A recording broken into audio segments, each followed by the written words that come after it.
Hérard's government, though originally celebrated for removing Boyer, failed to resolve Haiti's problems. The Piquet's rebellion continued intensifying. Haiti was militarily stretched thin, economically unstable, and socially divided. Peasant armies in the Haitian countryside fought elite forces, creating a near civil war scenario. Hérard struggled to hold Haiti together and began to suspect that the Dominican East would soon escape his political grasp. Sensing danger, he attempted to assert authority by ordering increased surveillance and new demands on Dominican towns. He also began replacing some Haitian officers who appeared sympathetic to Dominicans with more loyal officials. But these defensive measures were doomed because Haiti no longer possessed the resources or unity required to enforce control. Haitian soldiers, hungry, angry, and homesick, lost motivation. Many were afraid to travel between Dominican towns. Some even disappeared into Dominican rural life, abandoning the military entirely. Dominican revolutionaries recognized that the Haitian occupation's final strength did not lie in force, but inertia. Haiti remained in power because no one had yet openly declared its rule illegitimate. Once the first public declaration occurred, the occupation might collapse instantly. Dominican patriot leadership, therefore, concluded the weapon that would break Haiti was not the sword, but the word. Independence had to be proclaimed loudly, publicly, and irrevocably.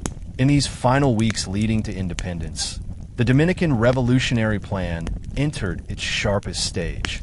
La Trinitaria, La Philantropica, and La Dramatica collectively formed a cultural, military, and psychological trinity of resistance. Their alliances extended not only to educated elites, but to cattle ranchers, agricultural workers, muleteers, fishermen, artisans, and even some Haitian-born residents who opposed Hérard's policies. Duarte accepted a military command and traveled to Sabao to rally support. His speeches drew enormous crowds. He promised a republic free from dictatorship and warned against replacing Haitian tyranny with Dominican tyranny. His charisma ignited passion in Sabao, where many citizens hated the capital's aristocratic dominance. Duarte became the face of a political movement calling for a new constitutional government, elections, and protection of national rights. Meanwhile, Haiti remained determined to reconquer the East. Hérard, disgraced by battlefield defeats, lost his grip on power. Haiti's internal conflict erupted further. The Piquet's rebellion spread, destroying plantations, government offices, and military barracks. Hérard faced open revolt, and by May 1844, he was effectively deposed and later imprisoned, marking the end of the man who had vowed to crush Dominican independence. Haiti's new leadership, including the rise of Philippe Guerrière in fall 1844, brought neither peace nor stability. Guerrière was respected, elderly, and experienced, but he inherited a broken nation without revenue or unity. Haiti lacked resources to launch a massive new invasion immediately, yet Dominican leaders could not assume safety. Guerrière promised to avenge national humiliation, and military planning continued.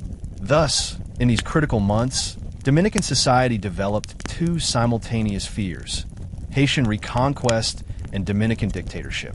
The future of the Republic balanced between glorious success and self-destruction, shaping the direction of everything that followed. The return of Duarte did not bring unity. Instead, his presence exposed fractures long hidden beneath patriotic ceremony. The Junta Central Gubernativa claimed to represent the people, but their political mission was self-preservation.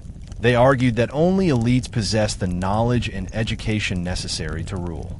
Duarte rejected this, insisting government legitimacy came from public consent and moral authority.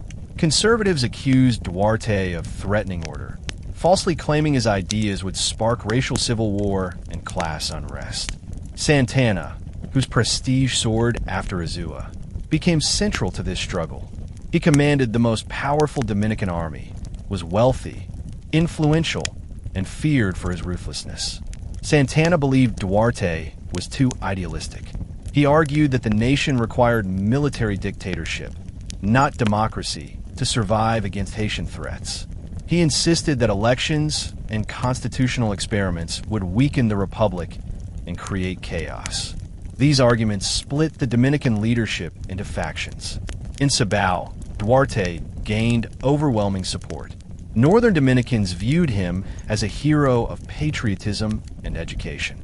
His vision of civic equality resonated with farmers and black Dominican communities who feared conservative return to slavery-like oppression. In contrast, the capital elite preferred Santana because he represented aristocratic control, Spanish-style authority, and protection of elite land interests. Bobadilla manipulated political anxiety. He warned that Duarte would weaken the military, reduce elite power, and surrender national authority to popular democracy. Bobadilla convinced Santana that Duarte intended to replace him with northern officers. Santana, already suspicious of intellectuals, accepted the conspiracy as truth. Thus, the Dominican Republic entered a tragic paradox. The leader who dreamed of national unity prepared to fight the leader who had defended independence on the battlefield. In late summer 1844, Duarte supported the idea of drafting a constitution grounded in democratic principles. Sánchez and Mella backed him fully. They believed that a new constitution must limit presidential power, protect civil rights, and prevent dictatorship. Duarte insisted that Haiti had fallen into chaos partly because its leaders lacked constitutional balance.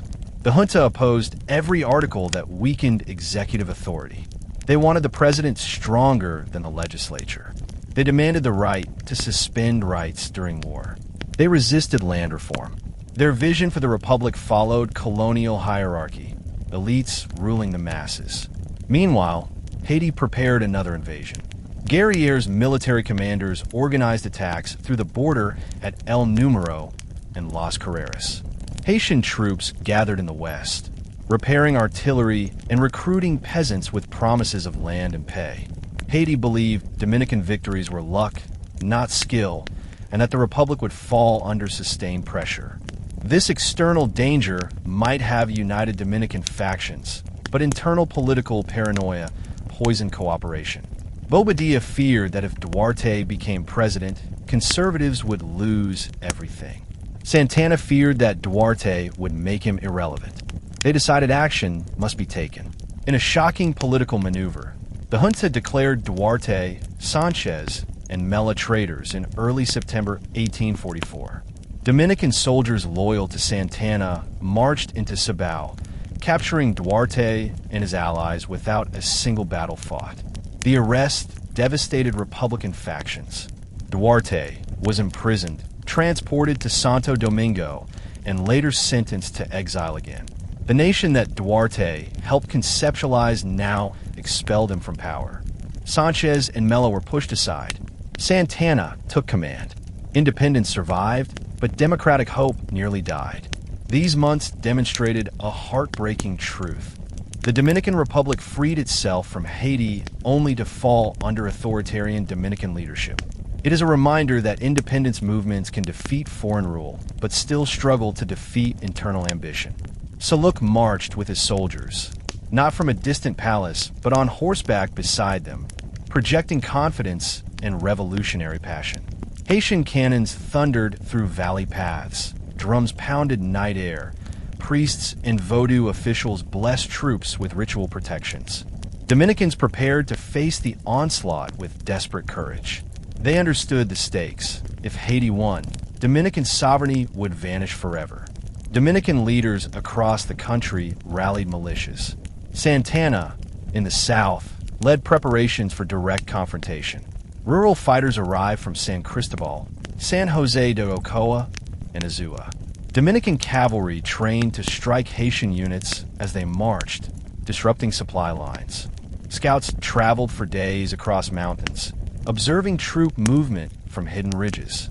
The Haitian army advanced with immense size, but their logistical burdens were overwhelming. Transporting cannons, ammunition, food, and medical supplies across rugged mountain terrain drained morale. Disease spread among soldiers who marched barefoot across swamps. Haitian troops lacked accurate maps, and guides occasionally led them astray. Dominican defenders used this to their advantage, spreading misinformation, destroying water sources near Haitian camps, and burning grass fields to deprive horses of forage. The decisive clash of this campaign occurred at Sabana Real, also called Cambronel, where Dominican fighters under General Antonio Duarte confronted Soulouque's main body. Outnumbered dramatically, Dominicans fought with cunning strategy, hiding in high grass and waiting until Haitian lines began descending into swampy ground. When Haitian soldiers struggled to maintain formation, Dominican sharpshooters fired at officers and drummers first, collapsing military communication. Cavalry units charged into disoriented regiments, slashing with machetes and lances. The political exile of Duarte, one of the most tragic chapters of Dominican history, reshaped the republic permanently. After his imprisonment, Duarte was transported to Venezuela once again on September 23, 1844, leaving behind the nation he dreamed to shape. His departure marked the fall of democratic influence in the Dominican government and the rise of military authoritarianism under Santana. Santana's takeover represented stability to some, oppression to others. Dominican elites praised him as the strong leader needed to save the republic from Haiti. But peasants, soldiers, students, and intellectuals mourned Duarte's removal, fearing the Dominican Republic would become a copy of colonial Spain. Powerful elites dominating powerless citizens. As Duarte sailed away, Haiti launched multiple incursions. Haitian forces attacked at El Número in April 1844, where Dominican commander Francisco Sánchez repelled Haitian troops in intense combat. Guerriere tried to rally military unity, ordered renewed attacks toward the southern line. However, Haitian soldiers lacked discipline and suffered from food shortages. Villages in Haiti refused to support the war. Peasants sabotaged government logistics, reflecting deep mistrust of Port-au-Prince elites. Despite these problems, Haiti remained dangerous. Dominican victory did not come easily. The battles of Post, Azua warfare involved guerrilla tactics, night strikes, and ambushes. Dominican fighters remembered Haitian domination and fought with emotional ferocity. Haitian commanders, haunted by failure, grew increasingly desperate. By 1845, Haitian leadership changed again after Guerriere died. Jean-Louis Pierrot took power and called for continued war, blaming Dominican independence on ideological betrayal of the Haitian Revolution. Pierrot believed that reclaiming the East would preserve Haiti's national identity. Dominican forces responded with fierce determination.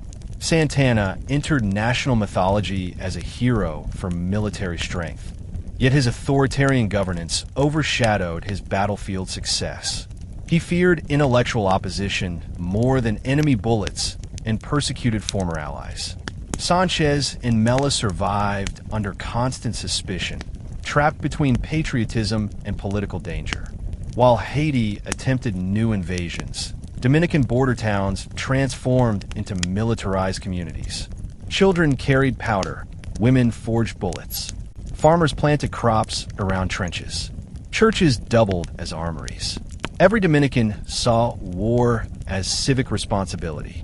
The Republic, however, faced harsh realities. Haiti still possessed more manpower. Dominican finances were unstable. Internal political fractures deepened daily. An elite distrust poisoned national unity. Yet the strongest protection the Dominican Republic possessed was the will of its people. Haitian armies discovered that every Dominican village, not just soldiers, would resist occupation. Haitian attempts to march inland met waves of guerrilla retaliation. Dominican fighters used mountains, swamps, and forests to their advantage, proving geography could defeat numerical superiority. Internationally, Dominican independence gained cautious respect. Neighboring islands observed that Haiti had failed to crush the Republic in initial campaigns. New trade possibilities emerged. Puerto Rico offered unofficial support through smuggling networks. Through mid-1845, the Dominican Republic survived both Haitian invasion and political betrayal. Duarte remained in exile, watching from afar as the nation he imagined developed without him. His ideas survived in whispers, letters, and memories.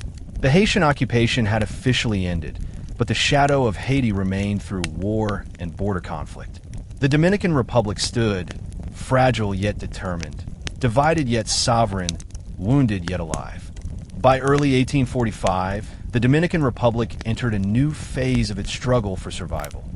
One defined not by the dramatic fireworks of initial independence, but by the exhausting, grinding reality of defending sovereignty year after year. The euphoria of 1844 had faded.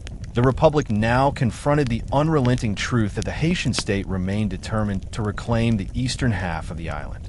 Haitian leaders, Jean-Louis Pierrot now at the helm, saw Dominican independence not only as a territorial loss, but as an ideological wound. The Haitian Revolution had promised unity and protection for all black people on the island, and the Dominican secession, from their perspective, fractured that legacy. Pierrot inherited Haiti amid deep internal disunity. Haiti was divided by geography, language, culture, and class. The North remembered Christophe's legacy, the South still glorified Pétion, and the countryside held onto Vodou communities that operated independently of elite rule. Amid this fragmentation, Pierrot believed a successful invasion of the Dominican Republic could restore dignity and political unity. His generals launched preparations for renewed assault. Haitian troops reorganized in border towns, repaired artillery, and scouted Dominican defenses. Haitians also built fortifications, expecting a long campaign. On the Dominican side, Pedro Santana cemented his position as the most powerful military figure. His victory at Azua made him a national symbol of strength. Though Duarte envisioned a democratic republic, Santana believed the future required firm military control.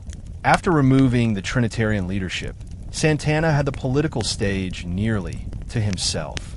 Bobadilla supported him, hoping Santana would protect elite interests and force stability. Dominican newspapers cautiously praised Santana, understanding that public confidence relied on celebrating military heroes. Yet, Dominican society did not accept this shift without debate. Intellectuals who supported Duarte mourned the passing of democratic momentum. Dominican youth in Cibao remained especially devoted to Republican ideals.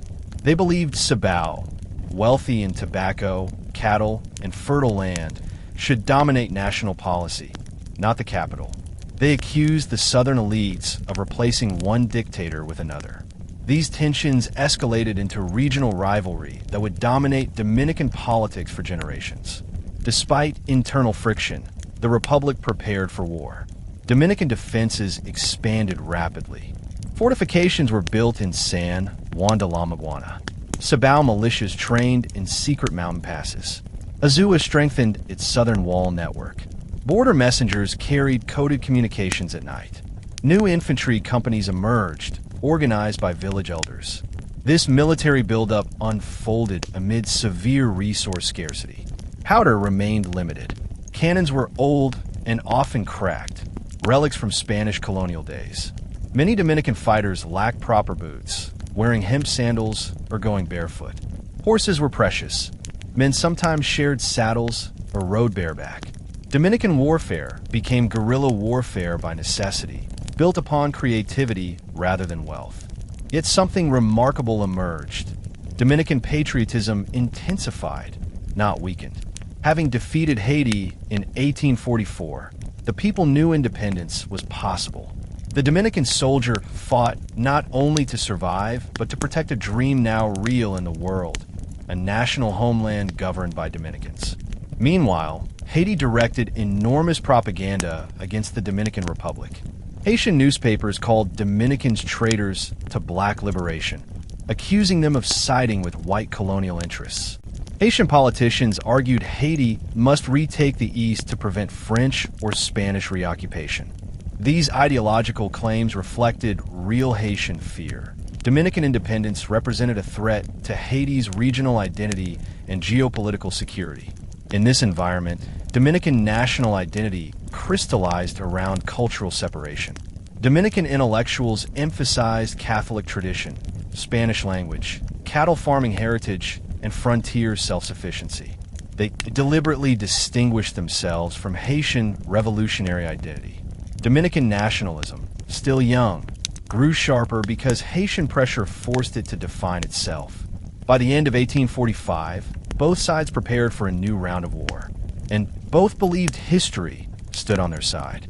The first major Haitian campaign of 1845 to 1846 occurred around El Número and Las Carreras, territorial choke points controlling access into the Dominican interior. Haitian troops marched east under the expectation that Dominican soldiers would crumble before superior numbers. Haitian infantry arrived equipped with muskets, bayonets, and some artillery. Dominican positions contained smaller forces, primarily militia and cavalry, supported by crude firearms. Yet, Dominican tactical understanding of terrain, combined with guerrilla fighting knowledge, gave them a critical edge. El Número became the site of a fierce confrontation. Dominican commander Francisco Sánchez, a farmer turned military leader, led a defense built around knowledge of narrow valleys that limited Haitian mobility. Dominican sharpshooters positioned themselves within natural rock formations, firing downward upon Haitian troops who approached along tight passes.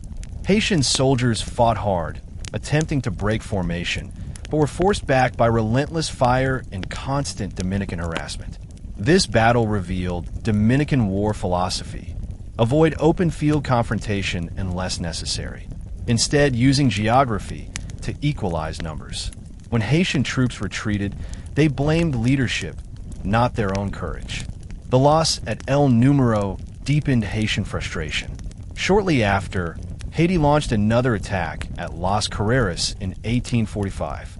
Dominican forces under Santana responded ruthlessly. The terrain beside the Nizao River turned into a killing field. Dominican fighters used trenches disguised by vegetation, making Haitian advancement nearly impossible. Cavalry charges by Dominican horsemen, familiar with swamp edges and riverbanks, crushed Haitian flanks. Haitian troops, exhausted and hungry, failed to penetrate Dominican defenses. The Republic won another victory, cementing Santana's political authority. These successes strengthened Dominican morale but deepened internal tension. Santana believed the Republic required militarization above all else. He distrusted intellectuals and considered democracy naive. His followers hailed him as national savior. His opponents saw a dictator in the making. Meanwhile, Sánchez and Mella, heroic figures of independence, remained politically isolated. Sánchez received low-ranking government posts, despite his central role in independence planning. Duarte remained exiled, his legacy suppressed by official censorship.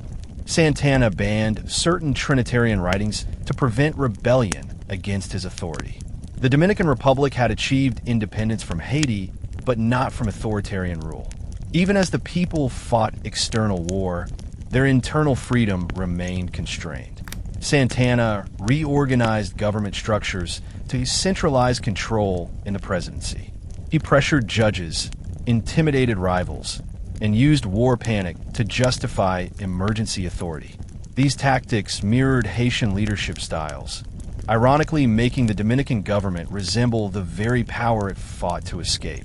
Despite internal contradictions, Dominican victories shaped the international stage. Foreign observers began to take Dominican independence seriously.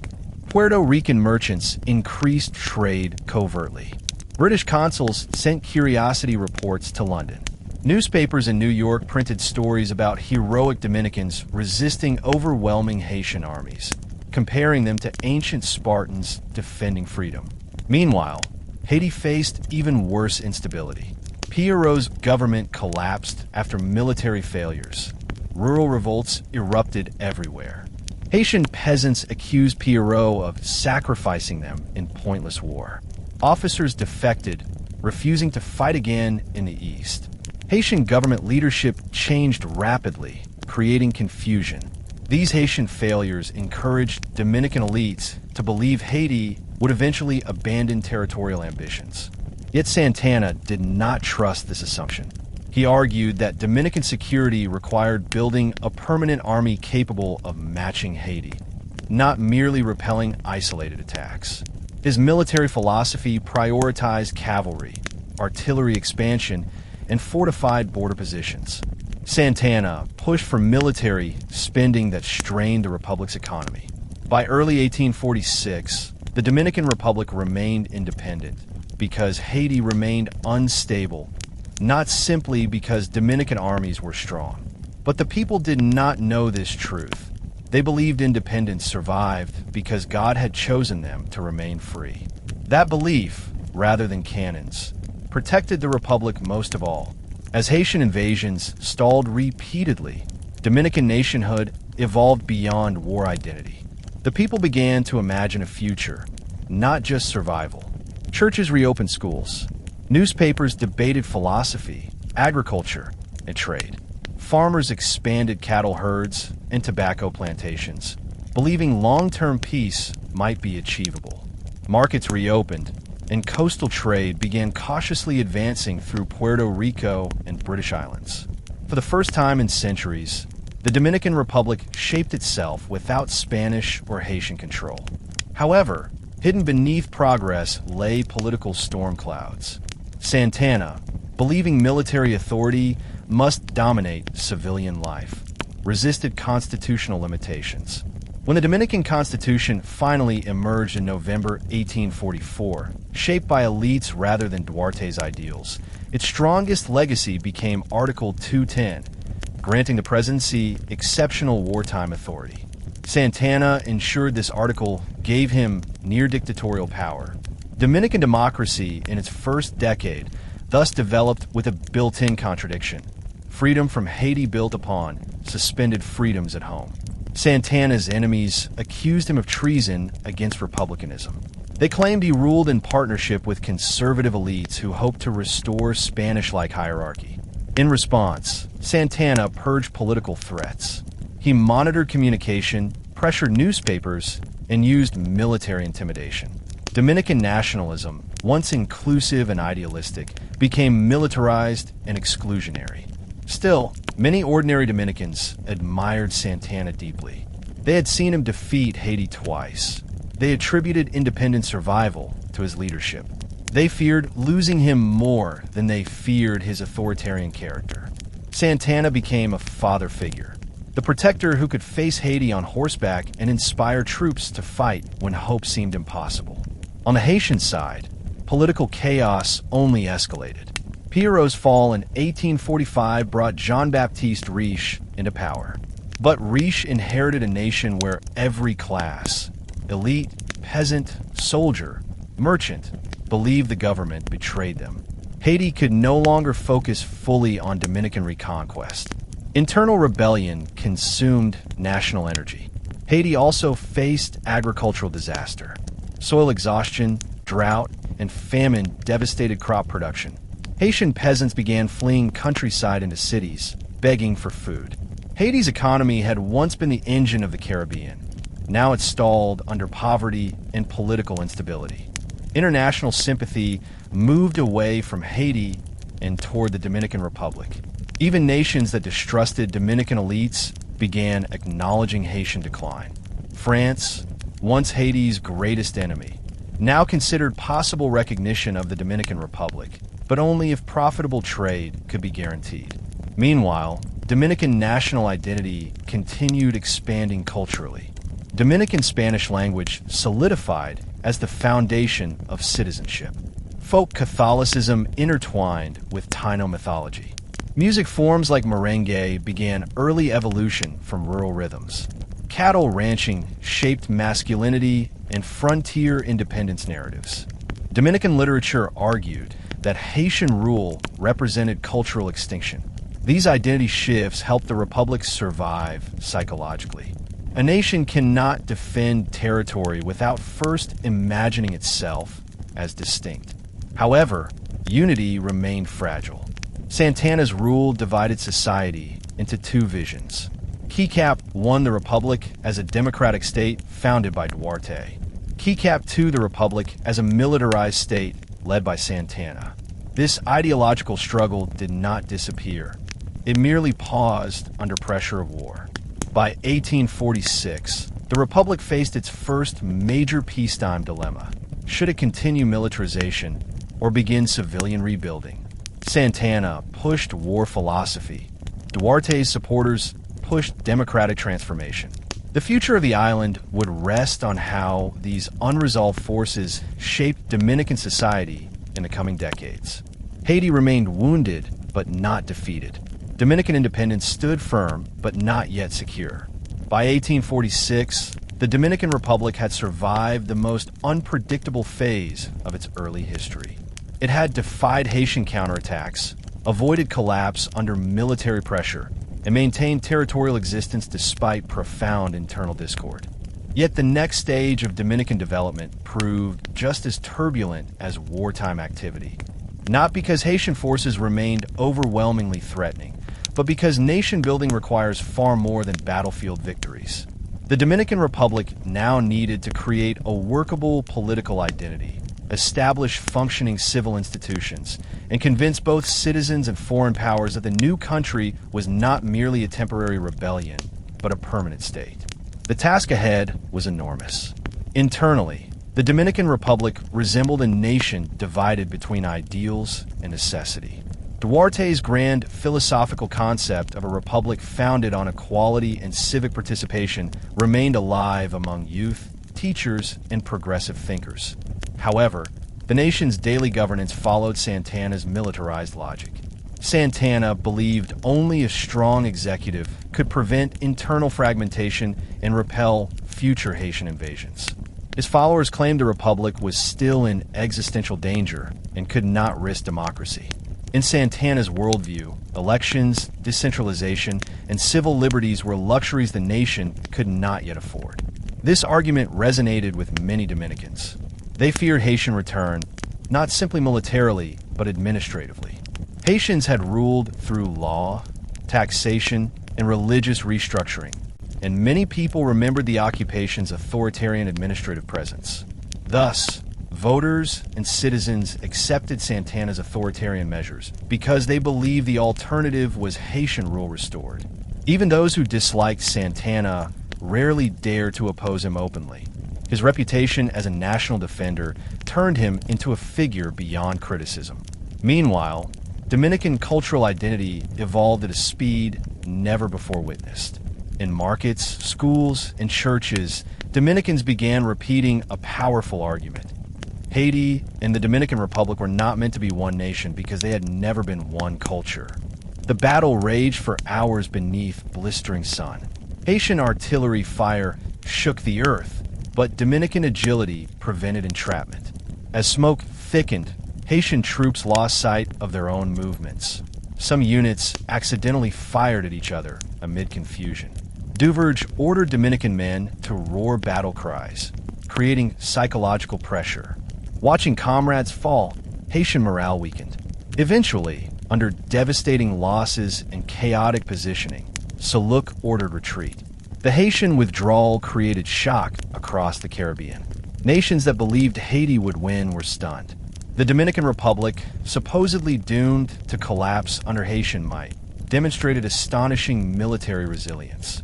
Dominican fighters buried their dead with honor, naming fallen soldiers national heroes.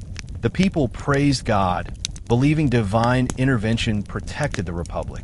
Dominican poets described Sabana Real as a miracle, calling it proof that spirit, not numbers, determined victory.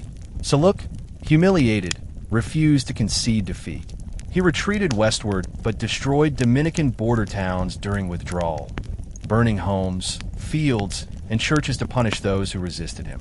Thousands of Dominican families lost houses and livestock. Entire communities relocated inward to avoid Haitian retaliatory raids. The scars of these attacks remained visible for decades. Ruins of burned homes became permanent reminders of invasion. Domestically, Santana's power surged again after Sabana Real. He was hailed as savior of the nation. Dominican people believed Santana possessed supernatural courage. Government leaders used the victory to silence political critics. They argued that only Santana could protect the Republic. Therefore, national leadership must remain militarized. Dominican writers argued that Spanish language, rural ranching heritage, Catholic identity, and Hispanic Caribbean customs formed a cultural civilization distinct from Haiti's Creole language, plantation origins, and Afro-revolutionary state structure. This cultural argument became political justification for permanent independence. But this sharpening of identity came with new dangers.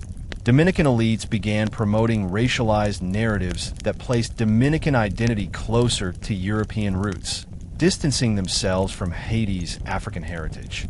Such rhetoric, though politically useful for unifying Dominicans against Haitian sovereignty, planted seeds of racism that would later shape centuries of Dominican-Haitian relations. Among intellectuals, the occupation was increasingly retold as an era of cultural oppression. Dominican writers described Haitian rule as a violation of national dignity rather than complex anti-colonial security policy. These reinterpretations helped unify Dominican nationalism, but oversimplified historical truth. On the Haitian side of the island, internal collapse widened. President Jean-Baptiste Riche inherited Pierrot's fragmented country, broken not only by Dominican independence defeats, but by deep internal rebellion. Haiti had never fully recovered from colonial trauma, soil exhaustion, lack of foreign trade opportunities, and former slave society organization had produced a structurally fragile nation. The indemnity demanded by France remained devastating, far beyond Haiti's economic capability. Haitian citizens, already overburdened, saw the fight for the Dominican East as a pointless war, draining resources. Haiti's rural peasants increasingly opposed national leaders and refused military conscription. More dramatically, Haitian military officers lost discipline. Without reliable salary, soldiers abandoned border posts, stole supplies, and occasionally defected into Dominican villages in exchange for food. Haitian loyalty to the idea of retaking the East deteriorated as hunger exceeded patriotism. Riche, attempting reform, sought peace negotiations with European powers, hoping external recognition might stabilize his regime. But Haiti's diplomatic isolation remained near total. This situation created an ironic reversal. Haiti, once feared by Dominicans, now looked vulnerable. Dominican elites began to believe Haiti might never again regain enough strength to threaten them. This belief, not entirely accurate, made the Dominican Republic more confident, yet more politically reckless. They reduced military readiness and shifted focus toward domestic power struggles, believing time erased Haitian danger. Thus, between 1846 and 1848, the stage was set for the Dominican Republic to transform into a functioning civil state, while Haiti descended further into political fragmentation. Yet this transformation would not occur peacefully. The coming years would reveal long-term consequences of internal Dominican political rivalry, external Haitian instability, and international pressure hovering over the island. As Dominican national identity matured, the Republic entered a phase where questions of diplomacy, trade, education, and legal structure became central topics. Independence did not guarantee development. The nation possessed poor infrastructure, inconsistent agriculture, and weak fiscal organization. Dominican leaders needed foreign trade to survive. But establishing diplomatic ties required convincing major powers the Republic was legitimate, stable, and profitable as a partner. Foreign governments hesitated. Spain observed warily, unsure whether to re-annex the territory or respect its sovereignty. The United States monitored Caribbean independence movements, but hesitated to recognize non-English-speaking nations. France, angered over Haiti's lost control, considered negotiating separately with both Haiti and the Dominican Republic. Britain maintained cautious distance, seeking trade opportunity, but distrustful of Caribbean oligarchies. Dominican diplomats understood that if the Republic could secure recognition from even one major European power, structural legitimacy would spread globally. Internally, Dominican law enforcement and civil administration proved chaotic. Many towns operated under local custom rather than legal code. Judges applied Spanish law one day, Haitian code the next, and improvised rulings afterward. Without a unified judicial foundation, justice depended on personal influence rather than written statute. This instability discouraged investment and threatened social peace. Education became another major challenge. Under Haitian rule, formal schooling had suffered dramatic decline. With liberation, Dominicans sought to rebuild literacy, but severe budget shortages and lack of trained teachers slowed progress. Duarte's dream of a literate, civically engaged citizenry remained distant. Most children received education only in rural church programs, where instruction focused on moral teachings rather than scientific or historical curriculum. Despite these weaknesses, Dominican identity solidified powerfully through oral culture. Elders told stories about independence battles. Folk musicians wrote songs celebrating Azua and Santiago victories. Community gatherings included patriotic speeches. Dominican nationalism grew less dependent on intellectual elites and more rooted in popular folklore and daily life. Meanwhile, Santana sought to centralize his rule further. Conservatives in Santo Domingo encouraged him to maintain tight executive control. They feared democratic elections might bring Duarte supporters to power. Elites never forgave Trinitarios for challenging social hierarchy. Santana responded by expanding military jurisdiction and suppressing opposition through legal intimidation. The state increasingly resembled a militarized protectorate rather than a participatory republic. These internal tensions also revealed class divisions. Dominican elites, landowners, merchants, plantation families benefited from war contracts, government patronage, and foreign trade privileges. Meanwhile, rural peasants bore the cost of war, paying taxes and losing sons to combat. They received little social reward, but their emotional loyalty remained strong because independence restored dignity and ended fears of Haitian domination. On the Haitian side, internal political turmoil spiraled further. Riche died in 1847, leading to another leadership change. Faustin Soulouque, a military general supported by the elite, became president. Soulouque possessed nationalist ambition, military pride, and a powerful authoritarian instinct. He viewed Dominican independence as intolerable and promised to restore Haitian rule over the entire island. Unlike previous Haitian leaders weakened by disorder, Soulouque actively sought to reorganize the army and initiate political purges against rivals. Haitians saw Soulouque as a symbol of strength capable of stopping national decline. Yet his rise signaled renewed danger for Dominicans. Soulouque believed the Dominican Republic existed only because Haiti temporarily lacked resources, not because Dominican independence had rightful legitimacy. Soulouque intended to erase the Dominican Republic through massive invasion and absolute military conquest. Dominican leaders, consumed by internal political arguments, underestimated this new Haitian threat. They believed the Haitian state remained fatally weakened. But Soulouque's arrival would soon ignite a second and far more destructive phase of war between the two nations. He would spend the next decade launching repeated invasions that nearly broke the Dominican Republic apart. Thus, as Dominicans celebrated peace and began imagining prosperity, a storm silently gathered on the Haitian horizon. It would soon redefine Dominican history permanently. Between 1847 and 1848, the Dominican Republic confronted its most complex political dilemma to date: whether to continue as an independent republic guided by fragile internal politics or accept foreign protectorate status to guarantee long-term survival. The threat of Soulouque's future invasion, combined with economic weakness, created an atmosphere of paranoia. Traders worried about bankruptcy. Landowners feared Haitian reconquest. Politicians feared internal rebellion. International diplomacy moved slowly. Spain debated how to manage its Caribbean strategy, especially after losing so many colonies earlier in the century. Many Spanish diplomats argued that the Dominican Republic should be reclaimed to restore imperial prestige. Others believed Spain should avoid confrontation with Haiti and instead encourage Dominican self-rule. Madrid's indecision frustrated Dominican elites who hoped Spain might recognize the Republic or provide loans.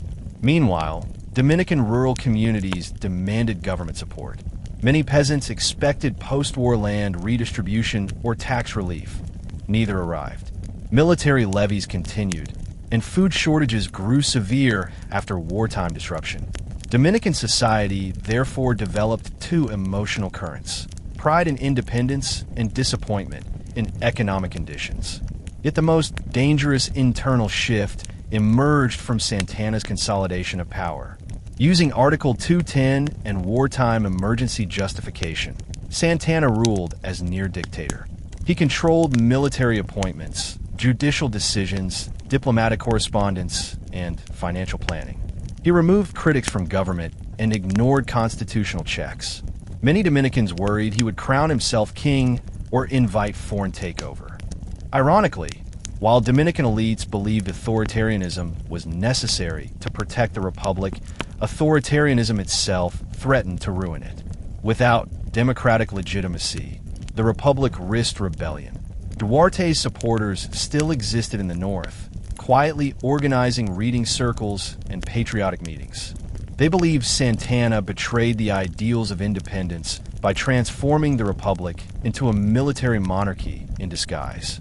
Meanwhile, Haiti prepared for renewed conflict. Soulouque began reorganizing an invasion program, strengthening his officer corps and studying Dominican terrain. He sought French assistance, but also built military spirit through nationalistic propaganda campaigns promising revenge. Haitian soldiers, though still underfed and underpaid, believed Dominican independence humiliated their nation. Soulouque's speeches promised restoration of Haitian pride through dominion over the entire island. Dominican elites underestimated this danger, focusing instead on internal rivalries and legislative disputes. Bobadilla's conservative faction held firm control of national policy, shaping education, censorship, taxation, and foreign relations. Their attachment to Spain grew stronger. They believed only Spain could prevent Haitian destruction.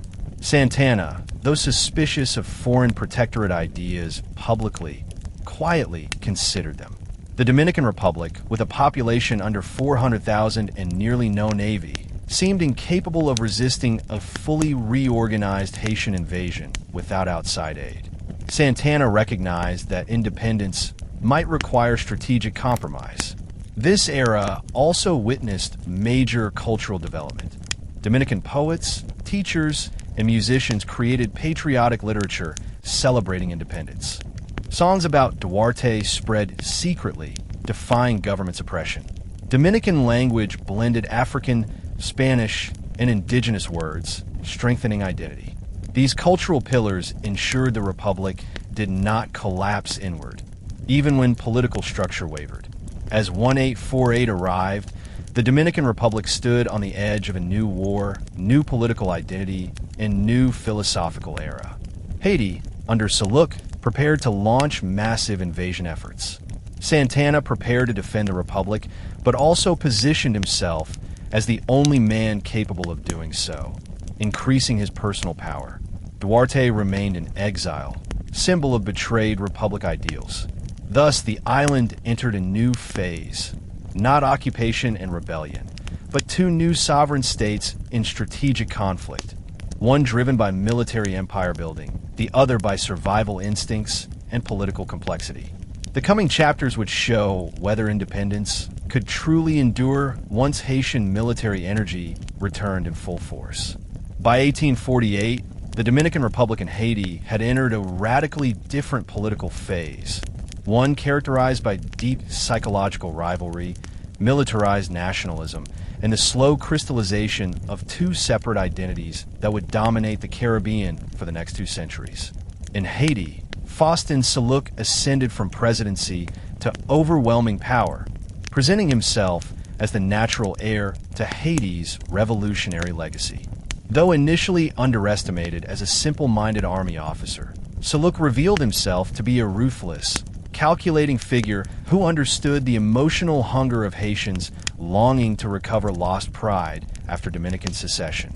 In his speeches, he described the loss of the East as a wound in the Haitian soul, a betrayal of the revolutionaries who fought at Verdières and marched with Dessalines. Soulouque entered office promising to restore Haiti's broken dignity. He purged rivals ruthlessly, dismantling political networks that had weakened Haiti during the years of Boyer, Hérard, Pierrot, and Riche. Aristocrats fled or were executed. Army generals disappeared under suspicious circumstances. The Haitian presidency transformed into something far more authoritarian, soon cemented through Soulouque's creation of a royal-style imperial court, years before he crowned himself Emperor Faustin I. At the same time, Soulouque prepared to re-expand Haiti's military strength. Haitian recruitment intensified, especially in agricultural regions where famine pushed peasants toward enlistment. Haitians were promised pay, land, and national honor if they reclaimed the East. Recruitment officers painted Dominican independence as illegitimate, a foreign plot, orchestrated by white sympathizers and Spanish descendants attempting to destroy Haiti from within. This rhetoric convinced thousands that fighting Dominicans meant continuing the Black liberation struggle. The Dominican Republic watched these developments with deep anxiety. Dominican leaders quickly realized that the relative peace between 1846 and 1847 was merely a pause between violent eras. Santana, observing Haitian regrowth, warned that Haiti would soon launch a full-scale invasion. But the Dominican Congress remained divided. Some politicians believed Haiti could not rebuild enough to wage war. Others feared Soulouque's ideology more than his army. Meanwhile, Dominican identity formation accelerated. Independence no longer relied solely on memories of Haitian occupation. It grew into a cultural, linguistic, and spiritual distinction. Dominican intellectuals insisted that Santo Domingo represented Hispanic civilization, Catholic spirituality, cattle ranching frontier culture, and Iberian legal traditions. Haitian identity, in contrast, was portrayed as revolutionary, African Caribbean, and Creole speaking. These narratives, though oversimplified, helped cement the psychological separation between the two nations. This intellectual separation became state policy. Dominican textbooks highlighted Spain as cultural ancestor while avoiding racial truth. Schools emphasized Catholic heritage, Spanish grammar, and European classical reading. Haitian culture received minimal representation, except as a threat in political documents. Dominican society, especially elites, pushed for widening ideology, encouraging marriages that reinforced European appearance. These ideas shaped Dominican national consciousness deeply, turning cultural separation into social expectation. During this same period, the Dominican economy struggled painfully. Without colonial infrastructure, the country relied on cattle, timber, hides, and limited tobacco production. Trade routes remained small-scale, vulnerable to storms and privateer attacks. Rural families depended on subsistence farming, making them vulnerable to drought. Haitian raids along borders disrupted livestock production, further endangering economic stability. To maintain control, Santana used military law to govern rural life. He appointed regional commanders who often exercised brutal authority, punishing theft harshly, forcing military service, and taxing peasant communities. Many Dominicans feared the government almost as much as Haitian invasion. Still, Santana remained widely admired because he was seen as the man who defeated Haiti when no one else could. As Soulouque's power grew, Santana reinforced Dominican defenses. Forts were rebuilt at Azua, Santiago, and San Juan. New trenches cut into border mountains served as early warning lines. Cavalry commands expanded. While Santana dreamed of military stability, Dominican society walked with constant fear. Everyone understood that the next Haitian invasion would be enormous, bigger than any fought before. The Dominican Republic was independent, but independence meant living like a fortress, always alert, always armed, always expecting war. Faustin Soulouque's transformation from president to self-declared emperor reshaped Haitian political structure and redirected Haitian identity. In 1849, He crowned himself Emperor Faustinai, reviving an imperial dream first imagined by Henri Christophe decades earlier. The coronation was not just symbolic grandeur. Soulouque wanted Haiti to stand equal to European empires, believing monarchy would unify the population and silence political rivalry. He hoped this imperial posture would intimidate the Dominican Republic into surrender or persuade European powers that Haiti was a stable state worthy of respect, not a republic on the brink of permanent civil war. Haitian citizens reacted to the imperial announcement with mixed emotions. Some celebrated the rise of a strong ruler promising social cohesion and national pride. Others mocked Soulouque for imitating European monarchies despite Haiti's poverty and political vacuum. Still, Soulouque channeled imperial power into military expansion. His new Haitian empire reorganized regiments, created elite palace guards, and developed artillery corps using imported cannons paid for through crushing taxation. This military buildup was announced publicly as preparation to reunify the island. Haitian propaganda claimed the Dominican Republic was ruled by traitors, whites, and anti-black colonialists. Yet opposition grew fiercely. Intellectuals, poets, military veterans, and rural communities viewed annexation as national suicide. They argued, Dominican blood spilled for independence must not be betrayed. A Spanish return would erase Dominican sovereignty. Annexation would dismantle democratic dreams. José María Cabral, Francisco del Rosario Sánchez, Gregorio Luperon, and other patriots emerged publicly against Santana.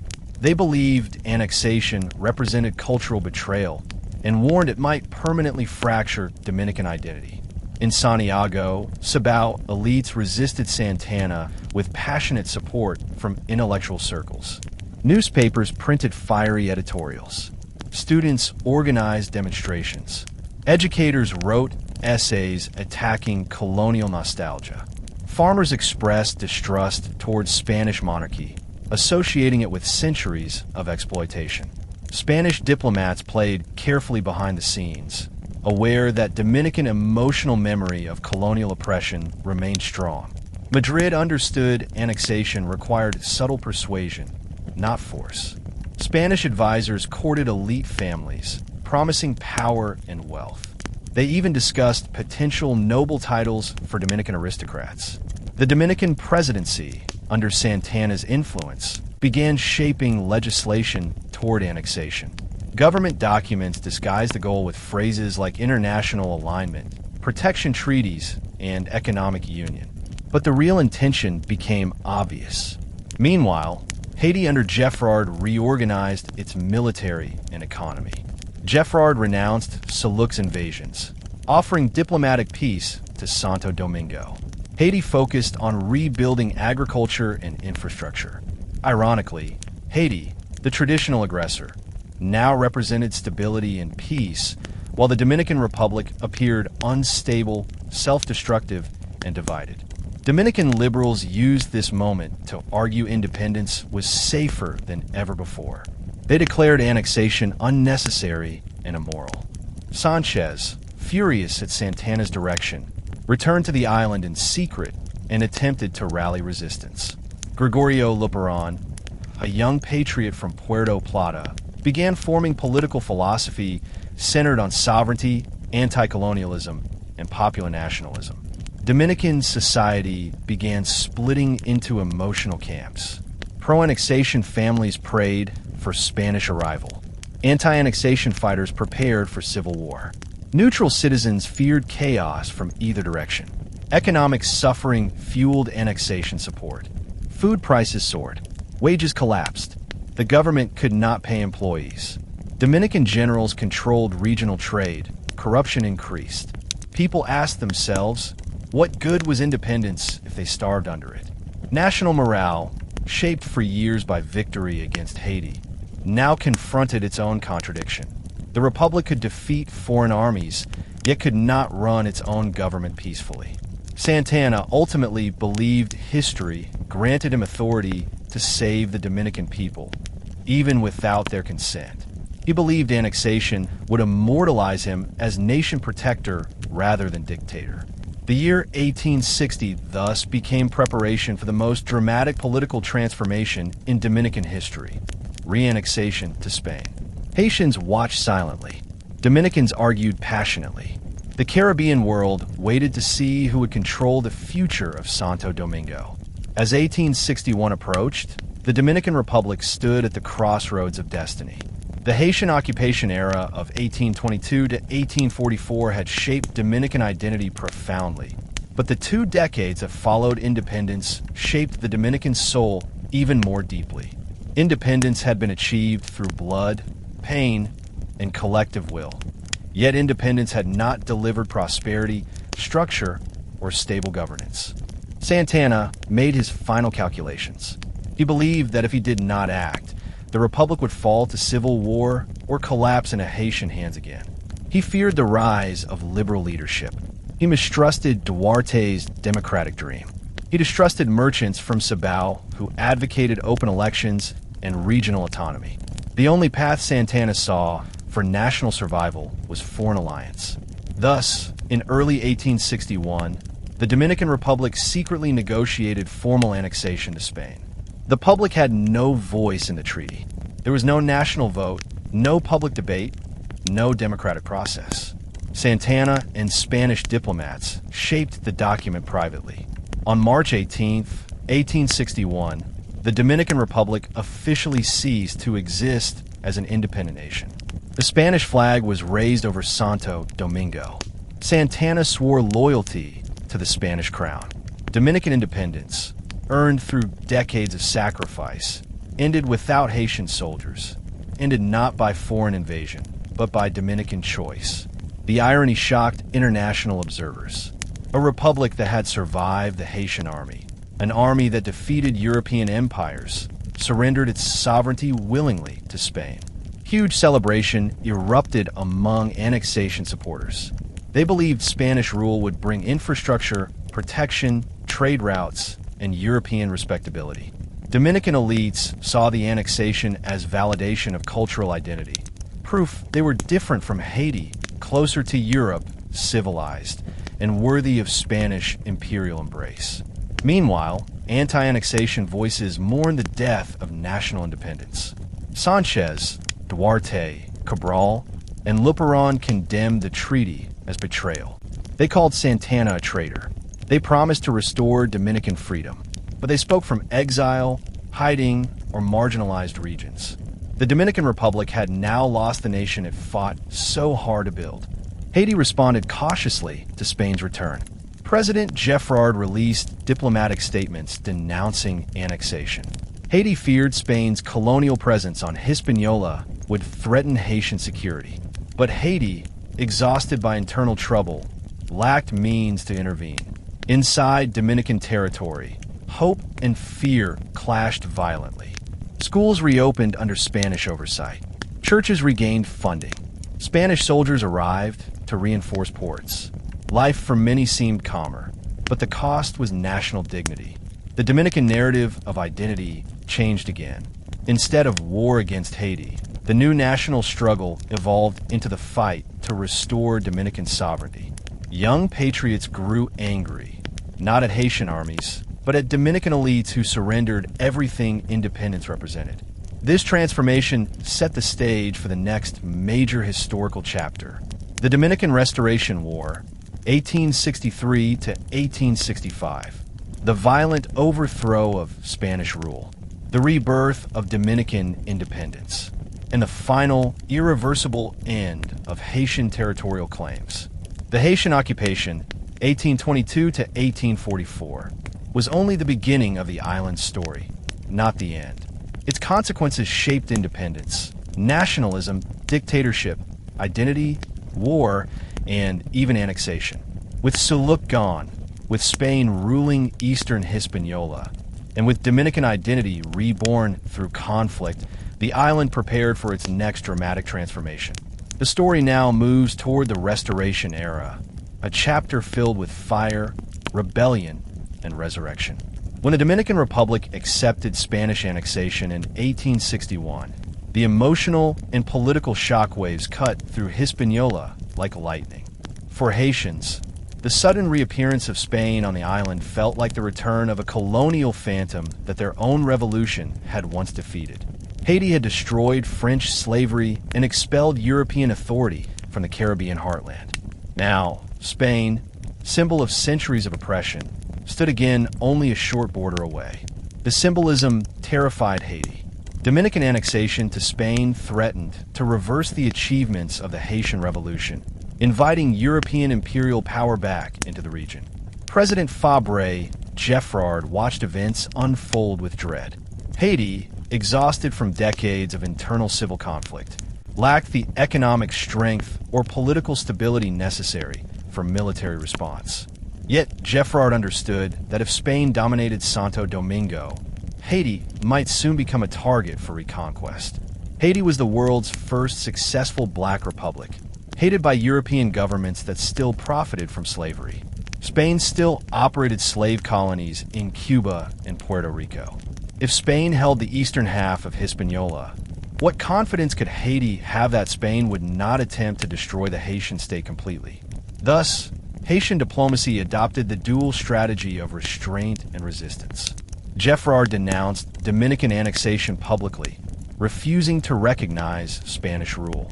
Haiti closed commercial ties with annexed Santo Domingo and prepared military units along the border, not to invade Spain's territory, but to defend Haiti from Spain.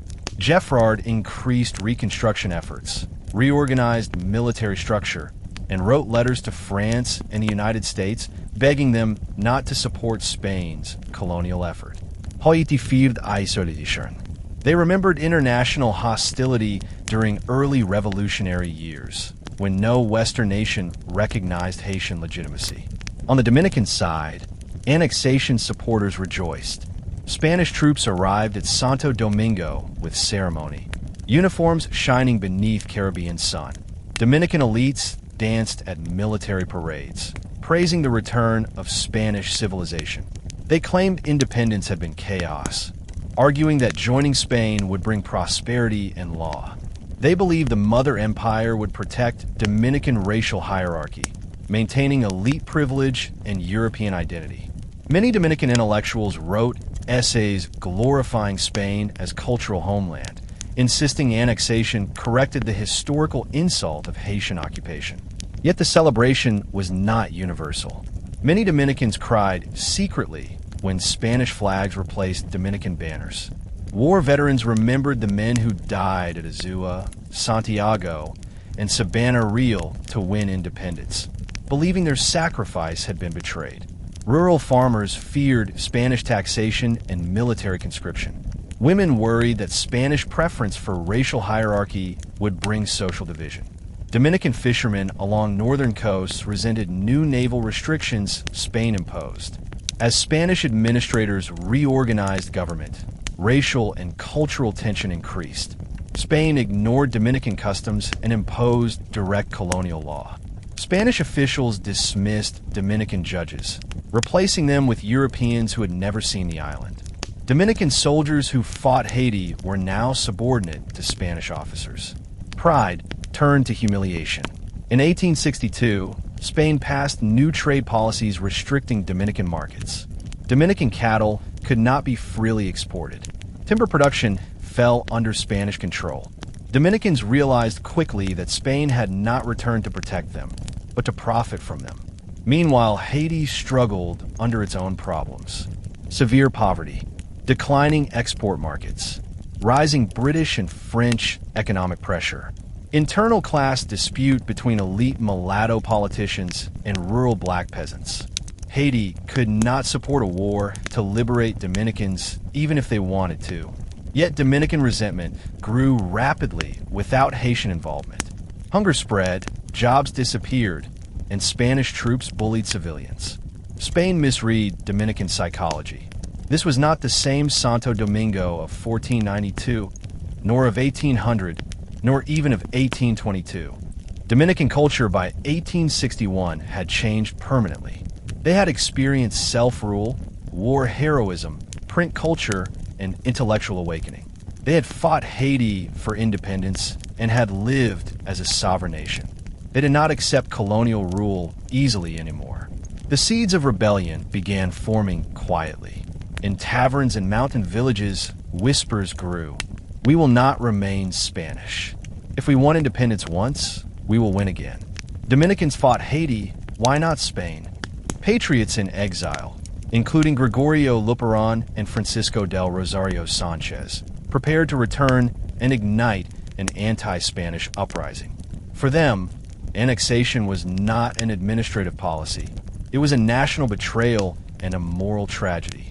They believed independence must be restored, not only to reclaim sovereignty, but to restore Dominican dignity. Oppression would soon transform into resistance, and resistance into war. As 1862 progressed, Spanish rule on the island intensified its grip. Spanish generals acted as if Dominican society were simply an extension of colonial Cuba or Puerto Rico, ignoring the fact that Dominicans had already developed unique national customs. The annexation government eliminated Dominican voting rights, disbanded local councils, and dissolved constitutional protections. Military courts replaced civilian law, and Spanish customs officers seized control of ports. Spanish soldiers viewed Dominicans as racially inferior colonial subjects. Their insults angered Dominican citizens, who remembered fighting Haitian armies and Spanish imperialists on multiple fronts. The humiliation reignited historical pain. Under Spanish control, Dominicans felt their identity being stripped. Dominican flags forbidden. Dominican songs banned. Dominican textbooks removed. Students were required to swear loyalty to Queen Isabella II. Dominican history became illegal to teach. Meanwhile, Haiti observed Spanish crimes with both anger and helplessness. Haiti wanted Dominican independence restored, not because they wished to rule the East again, but because Haiti understood that Spanish rule on the island placed Haiti in mortal danger. If Spain crushed Dominican resistance, Haiti could become next. Haitian diplomats attempted to send messages to Dominican rebels promising sympathy, but Haiti remained too weak to send military support. Within the Dominican territory, rebellion strategy formed carefully. Dominican patriots did not attack Spain immediately. They studied Spanish weaknesses. Spanish troops were strongest in coastal cities, but weakest in mountainous interior. Dominican patriots chose the northwestern Cibao region as birthplace of resistance because Cibao held strong nationalist identity, rural geographic advantage, tobacco economy, traditions of self-defense. Meanwhile, Santana, who had engineered annexation, continued defending Spanish interests. Ironically, the man who fought Haiti became defender of European empire. Many Dominicans turned against him, calling him traitor to the nation. Santana dismissed criticism and lived comfortably under Spanish payment. Patriot leaders abroad prepared to return. Francisco del Rosario Sánchez attempted an early rebellion in 1861, entering Dominican territory from Haiti with supporters. He hoped Dominican people would join his cause easily, but Spanish troops ambushed his group and captured Sánchez. The Spanish colonial government executed him brutally in 1861. Sánchez died shouting loyalty to Dominican independence, becoming martyr. His execution shook Dominican conscience deeply. If Spain murdered one of the architects of independence, then Spain did not view Dominicans as equal citizens. That realization transformed many who once favored annexation into enemies of empire. Gregorio Luperon, young, brilliant, and fierce, watched events carefully. Yet beneath celebration lay painful costs. The economy collapsed further due to agricultural destruction. Trade routes failed, reducing taxes and treasury funds. Dominican soldiers, unpaid for months, sometimes turned to petty theft to survive. The Republic remained one powerful Haitian attack away from destruction. On the Haitian side, the loss damaged Soulouque's imperial image, but did not break his determination. Instead of surrendering, he began planning another campaign. He believed Dominican forces succeeded only through luck. He swore to return with greater firepower. Haiti reorganized army supply chains, ordered more weapons, and replaced incompetent officers. As 1856 began, Dominicans realized Sabana Real was not the end of war. It was only one chapter in a continuing tragedy. Another Haitian wave was inevitable, and if future assaults succeeded, the Dominican Republic might fall. The island stood exhausted, wounded, and frightened, but unbroken. In the months after Soulouque's failed invasion of 1855, Dominican society entered a period of internal transformation shaped by trauma, memory, and renewed uncertainty. Although victorious on the battlefield, the Republic understood deeper truth. Haiti would not give up. Soulouque viewed Dominican resistance not as an impossible obstacle, but as a temporary disruption. His imperial ego, combined with national desire for restored unity, guaranteed further conflict. This looming threat shaped Dominican culture intensely. Religious leaders preached sermons claiming Haiti represented punishment for national sin, urging citizens to remain spiritually pure. Newspaper writers described Soulouque as a tyrant representing darkness and chaos. Dominican mothers taught children that the East must always stay vigilant. Even farming songs referenced war. Cattle drivers developed chants glorifying battles and predicting Haitian defeat.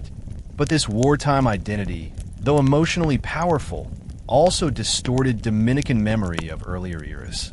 Younger generations no longer remembered peaceful coexistence before 1822 or the reasons some Dominicans supported Haitian unification at the start. The Haitian occupation became mythologized as entirely oppressive, erasing historical nuance. Dominican nationalism hardened into narrative certainty. Haiti represented cultural danger. The Dominican Republic represented cultural destiny. While cultural identity strengthened, politics grew more fragile. Victory against Soulouque increased internal power struggles. Some leaders argued the Republic needed even more militarization. They wanted expanded cavalry divisions, artillery imports, and a permanent wartime economy. Others argued sustained war preparation was destroying agriculture, education, and commerce. They insisted the Republic must negotiate peace or risk national starvation. Santana remained firm. Haiti must be confronted militarily, not diplomatically. His opponents accused him of using war fear to maintain dictatorship. They believed Santana wanted to become a Caribbean Caudello, an authoritarian strongman like Mexico's Santa Anna or Argentina's Roses. Arguments in government halls became bitter. Insults flew between political factions. Santana supporters accused liberal intellectuals of betrayal. Liberals accused Santana of tyranny. Meanwhile, the Haitian imperial court experienced turmoil. Soulouque faced growing criticism that war drained Haitian treasury. Famine spread through Haitian countryside, and many peasants questioned the value of invading the Dominican Republic. Some officers secretly considered overthrowing Soulouque, believing his imperial dream endangered Haitian stability. But Soulouque's brutal intelligence police prevented rebellion. Anyone who whispered against him risked execution. Dominican foreign policy explored new diplomatic channels. The Republic attempted to engage the United States and European powers once again. Letters were sent to Washington requesting recognition and possible military alliances. But the United States, approaching civil war, showed little interest. Europe, meanwhile, preferred to watch Hispaniola from afar. Dominican independence still appeared fragile to foreign diplomats, who feared Haiti or Spain might swallow the small republic. The Dominican economy deteriorated further. War severely damaged sugar and tobacco production. Ranches lost thousands of cattle to Haitian raiders. Dominican landholders lacked labor and capital. Some sold property cheaply just to survive. Currency value fluctuated. Barter exchange expanded. Goats traded for fabric. Tobacco traded for ammunition. Dominican government officials often went without pay, working solely for patriotism. Despite hardship, Dominican morale refused to collapse. People believed identity mattered more than comfort. This mentality produced heroic endurance, but also encouraged dangerous political absolutism. Either Haiti must be defeated completely, or the Republic must die trying. The military spent 1856 redesigning defensive strategy. Santana, aware of Haiti's large infantry advantage, prioritized cavalry speed and ambush tactics. Dominican troops learned to split into fast-moving squads that attacked Haitian units from multiple directions at night. Some commanders practiced guerrilla infiltration, disguising soldiers as farmers or fishermen to strike Haitian outposts. Although the war restarted mentally, actual large-scale invasion from Haiti paused briefly. Soulouque needed more cannons, more horses, and more political support to begin again. This pause granted Dominicans time to heal wounds and reinforce positions. But peace did not feel like peace. It felt like thundercloud silence before another storm. As the year passed, Dominican citizens began fearing the future more than the present. They wondered, how many times could the Republic survive Haitian invasion? How long could Santana rule by force? Would the nation ever achieve peace and economic prosperity? Or was war the permanent fate of Hispaniola? The answers to those questions would emerge soon, as Soulouque prepared yet another invasion campaign. From 1856 onward, the Dominican Republic and Haiti stood locked in the final and most decisive phase of their long military conflict.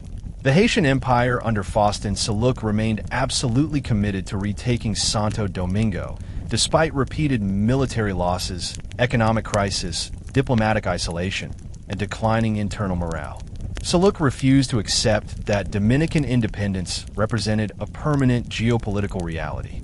To him, Haitian identity depended upon unity of the island, and the existence of the Dominican Republic symbolized betrayal of the revolution's legacy. But Haitian ambitions now collided with internal weakness.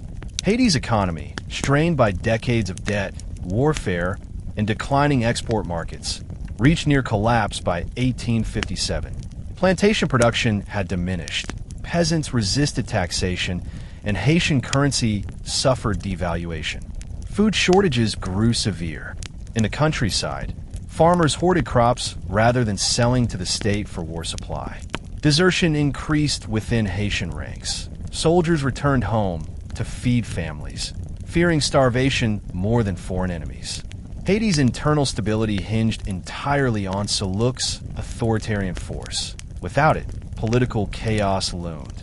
Despite these internal challenges, Soulouque prepared his final and largest invasion project. His imperial court organized massive troop recruitment, promising soldiers loot, land rights, and national pride if the Dominican treasury fell. Military drums echoed across Haitian cities, announcing the empire's second liberation campaign. Haiti purchased new European muskets and artillery pieces, financed through brutal taxation and forced contribution from Haiti's elite classes. Many wealthy Haitians privately opposed the war, but paid because refusal meant imprisonment or death. Dominican intelligence networks quickly recognized Haiti's preparations. Scouts reported caravans of Haitian infantry marching toward border staging areas throughout 1857. Dominican commanders believed Soulouque planned to overwhelm their defenses through numbers rather than tactical skill. Santana warned his officers that Haiti likely intended to initiate a multi-front invasion to confuse Dominican lines. The Dominican Republic, though winning previous battles, feared this new campaign because national exhaustion had reached dangerous levels. Dominican men had fought for over a decade. Thousands were dead, wounded, or crippled. Families carried the trauma of constant siege. Children grew up knowing nothing but war, seeing Haitian troops as terrifying shadows threatening their homeland. Dominican women raised households while husbands marched endlessly toward frontiers. Rural communities lost livestock, farms, and security. Many peasants began to ask themselves if independence was worth such cost. But even through exhaustion, patriotism persisted, because the fear of being reoccupied proved more unbearable than hunger or sacrifice. From exile in St. Thomas in Haiti, he built networks of conspirators ready to launch guerrilla war. He believed rebellion must not be romantic but strategic. Hit Spanish garrisons, burn supply lines, capture mountain forts, isolate Spanish troops, Luperon knew Dominican strength lay in terrain and patriotism, not formal armies. Haiti began unofficially supporting these Dominican rebels by providing safe passage, food, and secret communications. Haiti wanted Spain off the island, not Haitians returning to rule. Meanwhile, Dominican daily life under Spanish rule deteriorated further. Spain reintroduced forced labor policies on public works. Dominican peasants were drafted to build roads for no pay. Many died from exhaustion. Taxes increased dramatically, and Spanish officers seized cattle herds to feed garrisons. Dominican resentment exploded. In 1862, rumors spread that Spain planned to turn Dominican territory into slave labor extension of Cuba's sugar empire. Whether true or false, the rumor alone sparked terror and rage. Dominicans, both black and mixed race, decided that dying in rebellion was better than risking return to slavery. Rebellion networks formed in secret. Dominican priests used churches as meeting houses. Farmers stored gunpowder beneath floors. Women delivered coded messages. Tobacco merchants smuggled weapons beneath baskets. Shoemakers forged knife blades. The island held its breath. It knew revolution was coming. The only question, when? By 1863, the long cycle of Haitian occupation, Dominican resistance, Haitian invasions, Dominican victory, and Dominican annexation had completed a strange historical circle. The Dominican people prepared to fight again, not against Haiti, but against Spain. In a two-nation history where Hispaniola had endured war for centuries, rebellion once again became language of identity. Spanish rule grew crueler. Soldiers raided farms for food, raped women, and beat men who resisted taxation. Long-term war generated major transformations. Dominican society developed extraordinary military adaptation. Eux civiliens practisent embûche combat.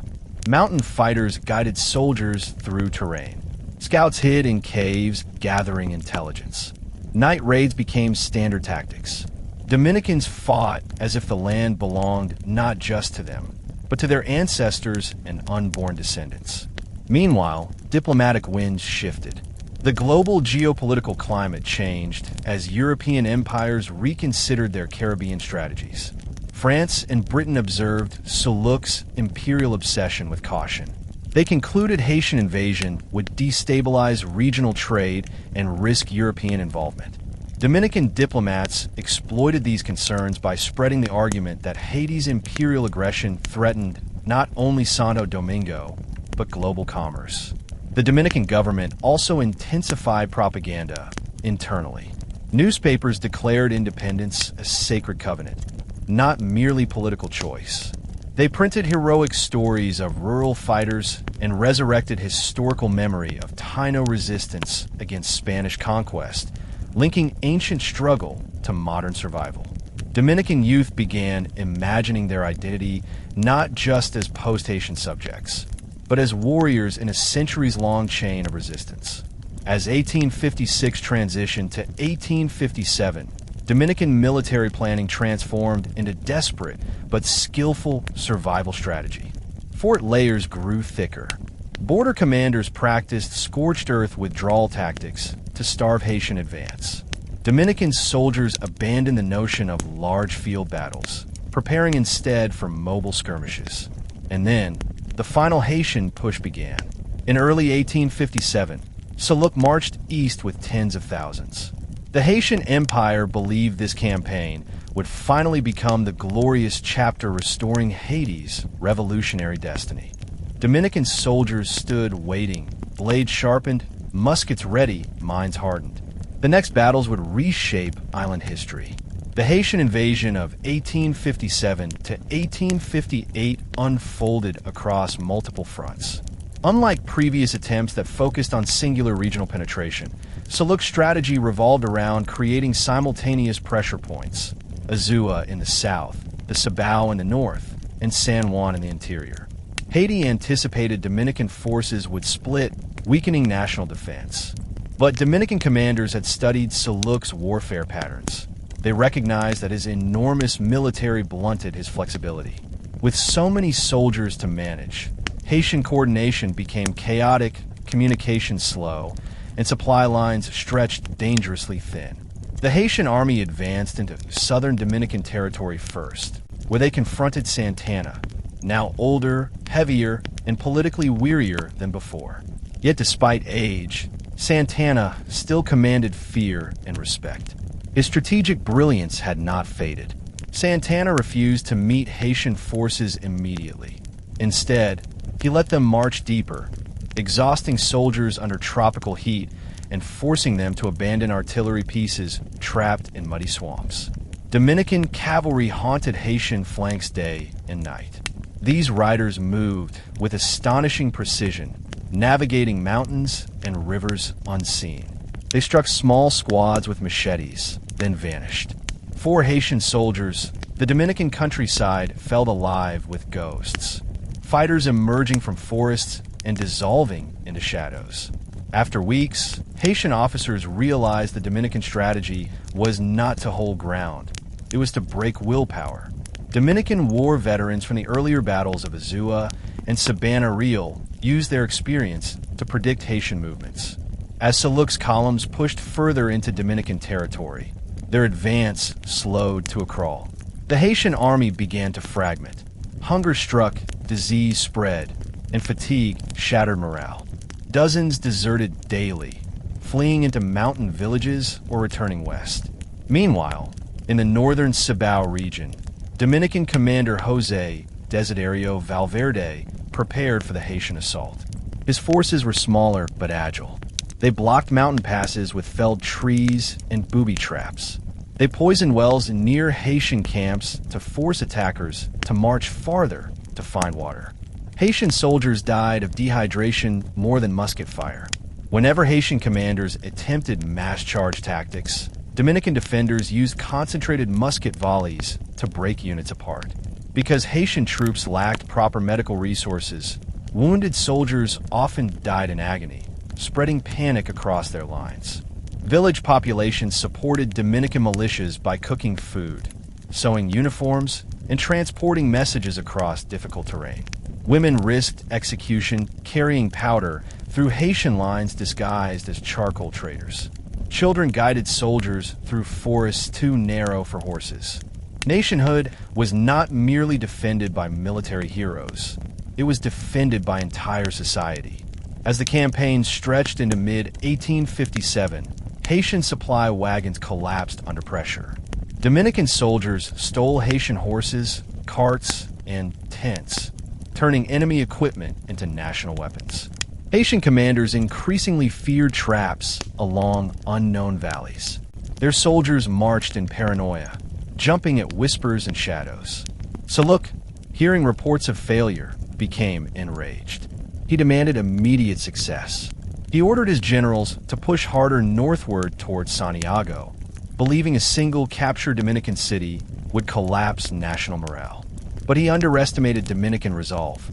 Santiago remained heavily fortified behind new walls and trenches. Local citizens armed themselves. Merchants donated silver to purchase bullets. Dominican priests promised heaven to men who died defending the city. The Haitian assault on Santiago never fully materialized. Haitian troops, starving and demoralized, refused to march further. Dominican cavalry cut retreat paths, pushing Haitian units towards swamps at night where disease multiplied.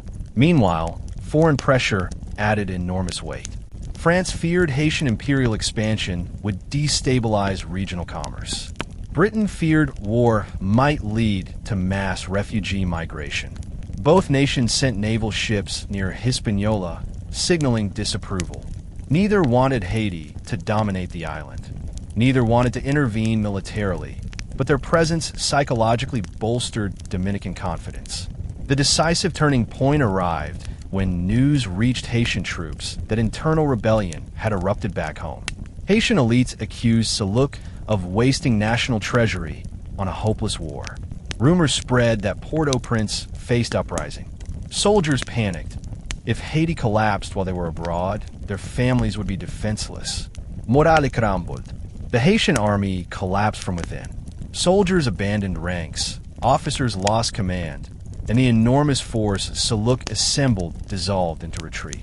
Haitian troops staggered westward, dying from hunger and illness along mountain paths. Dominican fighters pursued, not to destroy, but to ensure Haiti never regained enough strength to return. The Dominican Republic once again survived against overwhelming odds. But even with military victory secured, the nation faced troubling questions. How much longer could independence rest upon Santana's militarized order? How deeply had war shaped Dominican identity? And what would happen politically once Haitian invasion ended? The Republic had won the battlefield. Now it had to win the future. Following the collapse of Soulouque's largest invasion campaign, Santo Domingo entered a new phase of internal political reckoning. Victory against Haiti brought celebration, yes, but also unleashed debates long suppressed under the emergency conditions of war. Many Dominicans began questioning whether the Republic could continue existing under permanent military rule.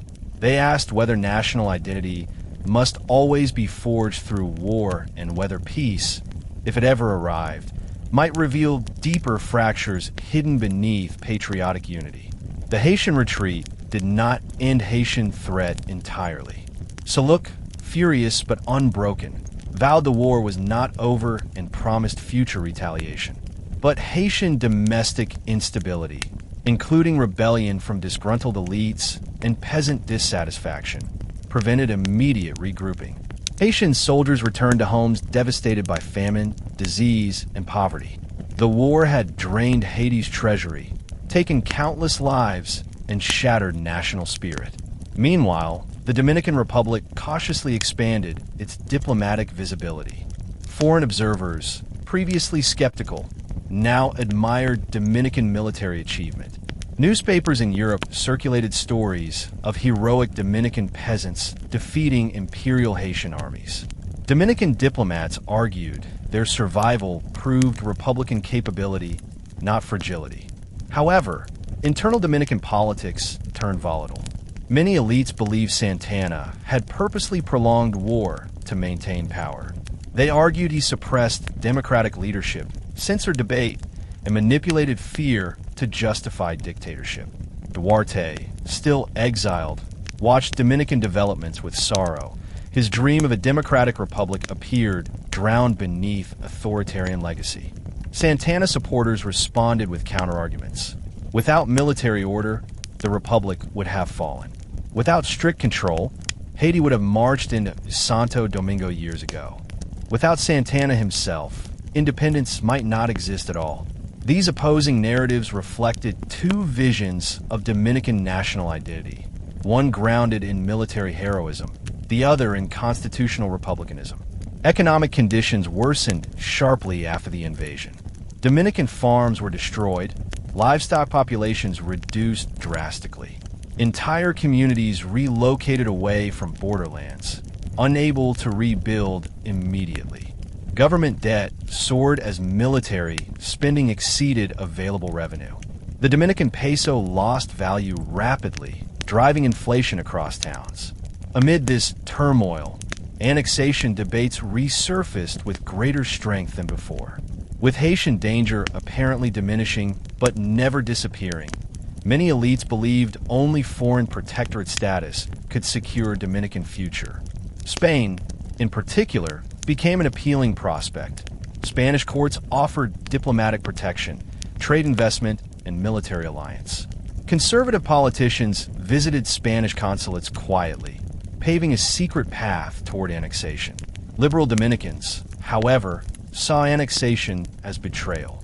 They argued that independence must be maintained at any cost. They warned that foreign protectorate status would recreate Spanish colonialism under a different flag. They saw Santana's conservative faction as betraying patriot blood spilled during 1844 and 1855. Tensions escalated when Santana dissolved political assemblies critical of his policies. He censored newspapers, exiled opposition figures, and enforced military loyalty tests. Dominican politics began resembling the same authoritarian patterns that had once existed under Haitian central authority. Culturally, Dominican memory of Haiti became defined by war, not coexistence. Young Dominicans now associated Haiti solely with invasion, fear, and destruction. Haitian cultural presence, once part of frontier life, diminished sharply. Border trade shrank. Haitian migration decreased. The frontier that once saw constant cultural exchange hardened into symbolic separation. By 1858, Haiti faced another internal shift. Soulouque's legitimacy faltered. His empire crumbled beneath political pressure. His court conspiracies failed to suppress military opposition. Haitian leaders understood that further war with the Dominican Republic would destroy the nation entirely. Haitian defeat was no longer only battlefield consequence. It became structural collapse. Meanwhile, Dominican political pressure mounted. Santana recognized that although Haiti was defeated militarily, the Dominican Republic remained too weak economically to stand alone. Looking ahead, he calculated that annexation to Spain could stabilize the Republic without needing Haiti. His supporters agreed. Opposition forces rallied behind José María Cabral, Santiago defenders, and intellectual leaders vowing to protect Dominican sovereignty. They argued that Haiti no longer threatened the Republic sufficiently to justify foreign rule. The Dominican Republic stood on the verge of a monumental decision: remain independent and risk future war and economic collapse, or trade sovereignty for military guarantee and financial protection under Spain. By 1859, Hispaniola stood on the edge of transformation. Haiti, once feared as an unstoppable revolutionary engine, found itself collapsing beneath the weight of its own imperial ambition. Faustin Soulouque, who had proclaimed himself emperor and built armies to retake the Dominican Republic, now watched his empire crumble internally. Haiti's defeat at Dominican battlefields had already fractured the nation's military pride, but the deeper destruction came from economic misery and political exhaustion. War had drained Haitian agriculture, disrupted trade routes, and produced famine. Government taxation fueled hatred instead of unity. Peasants abandoned imperial loyalty, refusing to farm for state demands. Haitian elites, many of whom had previously supported Soulouque for stability, now saw him as a liability threatening Haiti's future. Dominicans observed these developments closely. For the first time since independence, many believed Haiti no longer posed an existential military threat. Dominican newspapers wrote cautiously optimistic pieces, predicting future peace and pointing to Haiti's instability as unavoidable consequence of autocracy and ceaseless warfare. In taverns and markets, Dominican citizens spoke openly about a new era of security. They imagined the possibility of living beyond the battlefield, of a society defined by culture, politics, and education rather than war readiness. But while Haiti weakened, Dominican internal conflicts intensified. Independence debates, previously subdued by the need to defend the nation, exploded into fierce political warfare. The removal of constant Haitian pressure opened space for ideological arguments about the meaning of Dominican identity. The nation now confronted a difficult question. If Haiti could no longer retake the East, was the Dominican Republic strong enough to exist independently? Or would it collapse without an external enemy to unify it? Within Dominican politics, Pedro Santana's dominance faced new challenges. Years of warfare had legitimized his authoritarian rule, yet victory over Haiti produced a new intellectual climate. Young thinkers, writers, and reformers argued the Republic must shift away from militarized leadership and towards civil government. They believed the Constitution needed restoration and modernization after years of emergency manipulation. They wanted local elections, civil rights expansion, and educational investment. Santana viewed these ideas with suspicion. To him, democracy threatened national unity and opened the door to Haitian manipulation. At the same time, Santana believed the Dominican Republic stood at near economic collapse. Famine in rural regions increased. Government revenue almost ceased because war had disrupted trade markets for over a decade. National debt strangled economic planning. Many feared Haiti might recover militarily after internal reshuffling. Santana argued that the republic could not survive without foreign protection. The population remained emotionally divided. Some remembered Spanish colonial rule with bitterness. Others believed returning to Spain would guarantee safety and infrastructure. Still others dreamed of integration with the United States, imagining American industry fueling Dominican prosperity. These debates exposed regional divides. Sabao elites opposed protector projects, while Southern elites supported them. Meanwhile, Haitian politics finally erupted. In 1859, Haiti overthrew Soulouque in a dramatic revolt led by rival generals and urban elites. The empire collapsed quickly. Soulouque fled.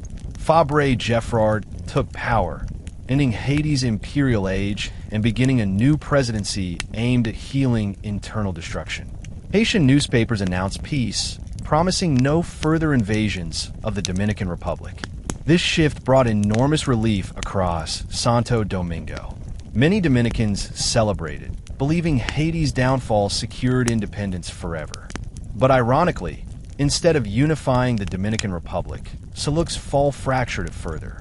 If Haiti no longer posed direct military danger, then Santana's justification for authoritarian rule and potentially annexation grew weaker. Liberals argued the republic no longer required foreign protection. Conservatives, however, still insisted the Dominican Republic remained too fragile to defend itself. The next 2 years would reveal whether independence could survive peace better than war. The early months of 1860 became a decisive turning point in Dominican political identity. Ideas that had once been theoretical became the center of national policy. Foreign annexation, anti-annexation nationalism, constitutional rebirth, and republic survival. The Dominican Republic now confronted its most serious internal political battle since independence. Only this time, the conflict unfolded not on the battlefield, but in government halls, provincial taverns, diplomatic letters, and newspaper columns. Santana believed annexation to Spain offered the Republic its only real chance of future prosperity.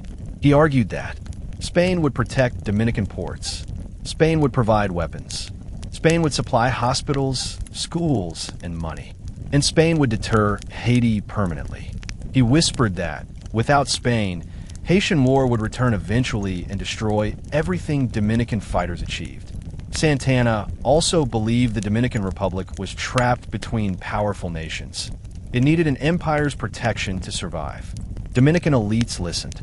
Many landowners feared Haiti more than they valued independence. They remembered Haitian taxation, property loss, and religious control. They feared racial violence and believed European alliance offered social prestige and racial purification.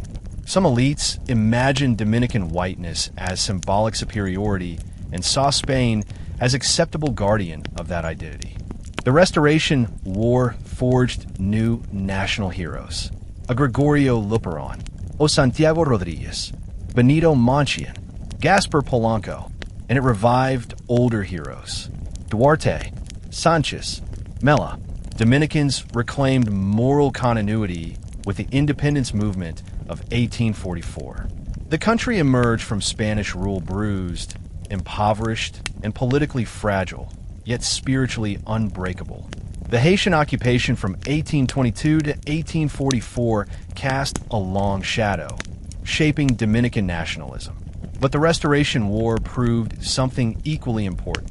Dominicans now define themselves not by Haitian rule, but by Dominican will. The world recognized Dominican independence. Spain withdrew completely. The Haitian border remained stable. Dominican Republic institutions began rebuilding. The Dominican flag flew again, with 3 colors representing history written through sacrifice. Red for bloodshed, blue for liberty, white for salvation. Still, challenges lay ahead. Political factionalism, economic poverty, racial tension, regional rivalry. But Hispaniola now held 2 independent nations side by side, shaped not by accident, but by fate and fire. After 1865, when the Dominican Republic successfully expelled Spain and restored its sovereignty, the island of Hispaniola entered a new era defined not by cannon fire, but by political reconstruction, cultural memory, and the long shadow of the Haitian occupation experience. Although battles had ended, emotional warfare continued. Dominicans carried memories of invasion, annexation, betrayal, and resistance deep into their national identity. Haitians carried memories of unity betrayed, dreams denied, land lost, and pride injured. Both societies looked across the border and saw not just a neighbor, but a mirror, similar suffering, different conclusions. From 1865 onward, Dominican nationalism solidified around two core narratives. First, the triumph of independence in 1844, and second, the redemption of 1865, when Spanish rule was overthrown. Together, these victories formed pillars of national identity, proof that the Dominican people were capable of defending sovereignty against both their former occupier, Haiti, and their former colonizer, Spain. Dominican textbooks, political speeches, and cultural festivals celebrated the idea that Dominicans stood alone, fearless guardians of freedom on a contested island. Children memorized patriotic songs describing Battle of Azua, the gallantry of Duarte, the sacrifice of Sánchez, and the heroic strategy of Luperon. Dominican history did not erase Haitian occupation. It magnified it into central origin story of the nation. Yet beneath triumph lay complexity.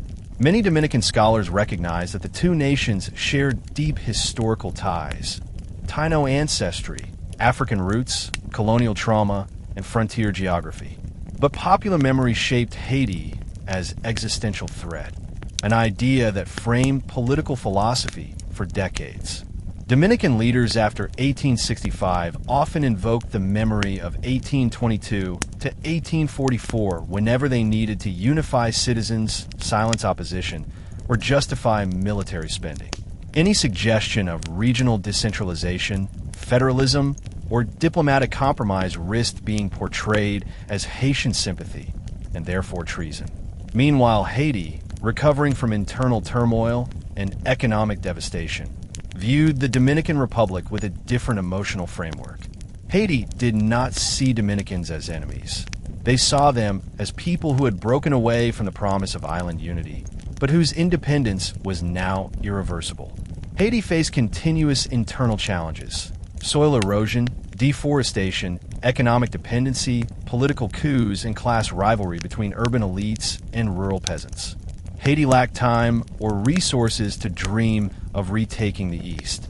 But Haitian pride never forgot that Haiti once occupied the entire island, created the first Black Republic, defeated France, and forced global empires to respect Black sovereignty. The post-1865 period introduced another major shift: the rise of United States interest in the Caribbean.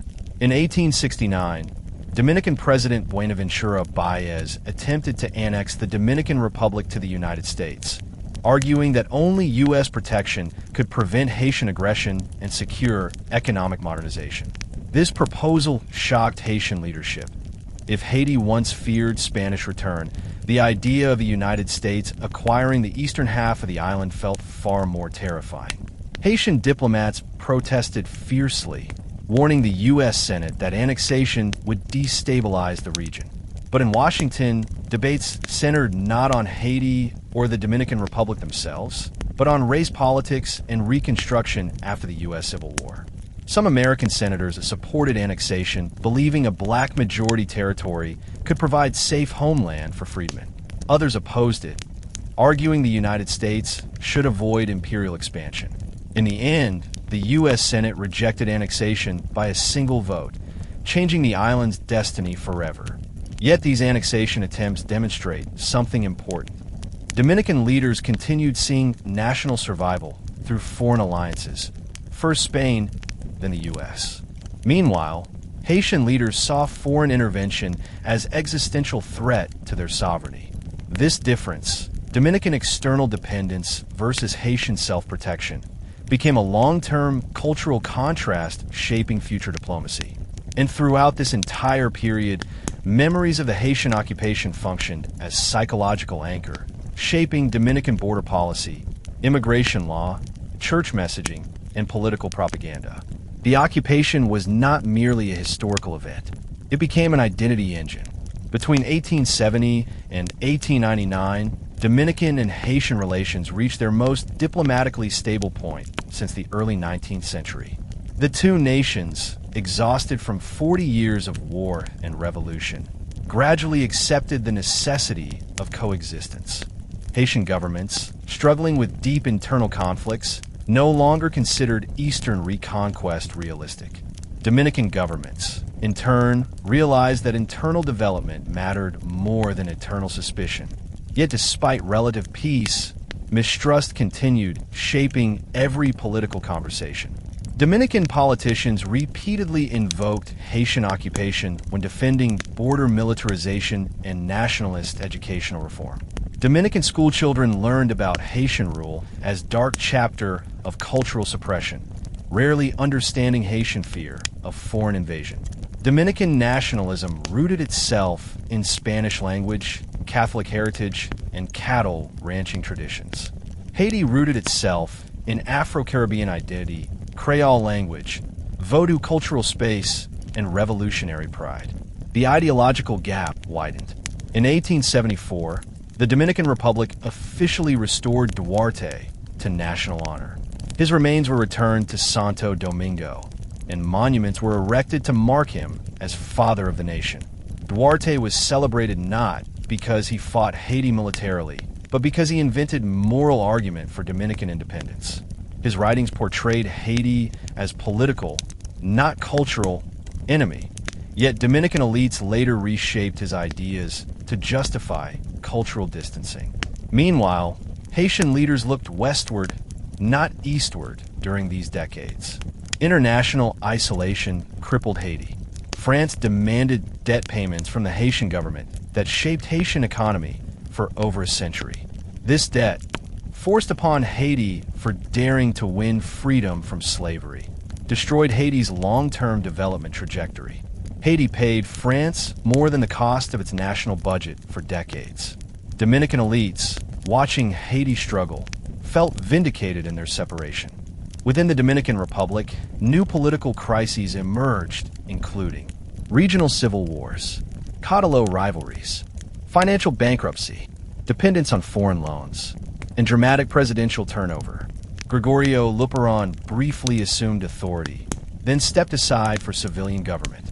Elise's heroes, known as Lilies, rose to power later as a tyrant, ruling through fear, corruption, and brutality between 1882 and 1899. Lilies controlled elections, newspapers, and trade. Yet even he used the Haitian occupation memory in his speeches to justify dictatorship, claiming the nation needed strong leadership to prevent Haitian infiltration and border rebellion. On the Haitian side, instability deepened.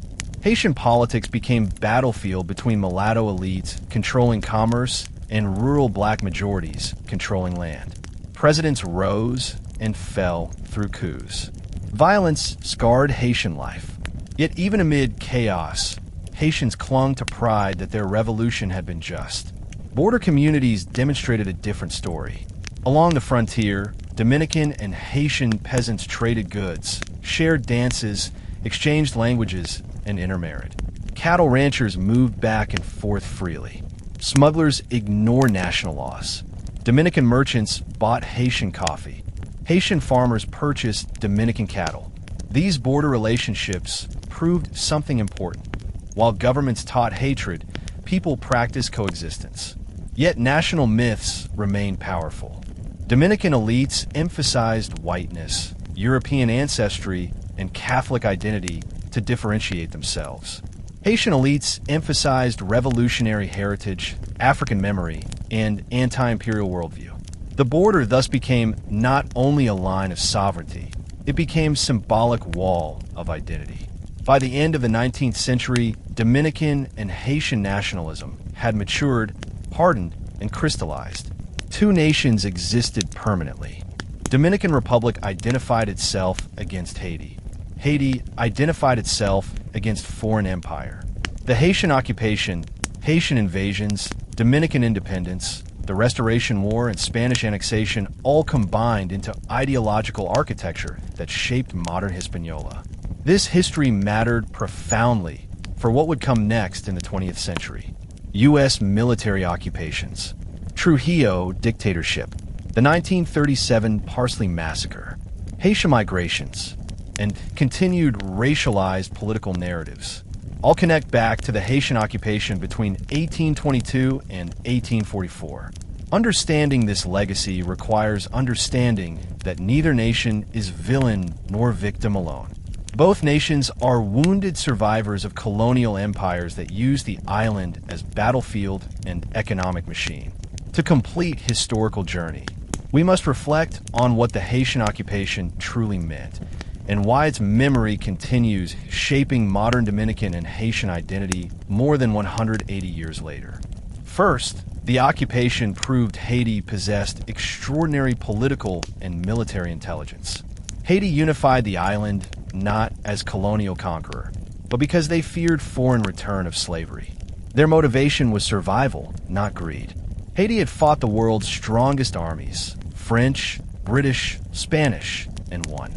They paid impossible debts to France, lived under embargo, and still dared to protect themselves by controlling Hispaniola. Haitians believed unity of the island would prevent European recolonization. Their logic was not irrational. It reflected trauma from genocide, enslavement, and racism. Second, Haitian rule influenced Dominican identity profoundly. Dominicans under Haitian government developed strong anti-authoritarian instincts. The Haitian abolition of slavery freed thousands of Dominicans, yet their centralization policies triggered resentment among elites and Catholic clergy. Dominicans recognized themselves as culturally separate from Haiti through language, religion, and historical memory. In resisting Haitian governance, they discovered their own national voice. Without Haitian occupation, Dominican nationalism might have been delayed or even impossible. Third, Dominican independence demonstrated that nations do not form peacefully. They are forged in fire. Dominicans built their identity through resistance, not through quiet diplomacy. From 1844 to 1865, Dominicans fought Haiti, Spain, internal dictatorship, international manipulation, and penniless hunger. Through these defeats and victories, they built self-belief. Fourth, Haiti and the Dominican Republic learned the same lesson differently. Haiti learned that unity imposed by force cannot last.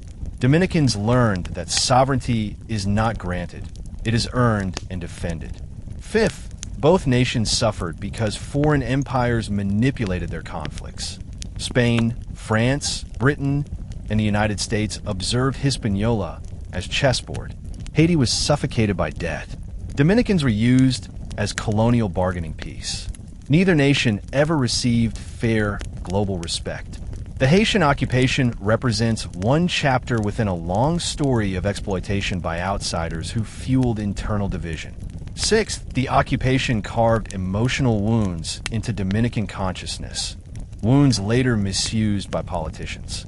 Dominican leaders in the 20th century, especially Rafael Leonidas Trujillo, amplified anti-Haitian narratives to justify dictatorship and genocide. They weaponized old fears to control population. Many modern prejudices across the island trace, not to the occupation itself, but to its twisted retellings.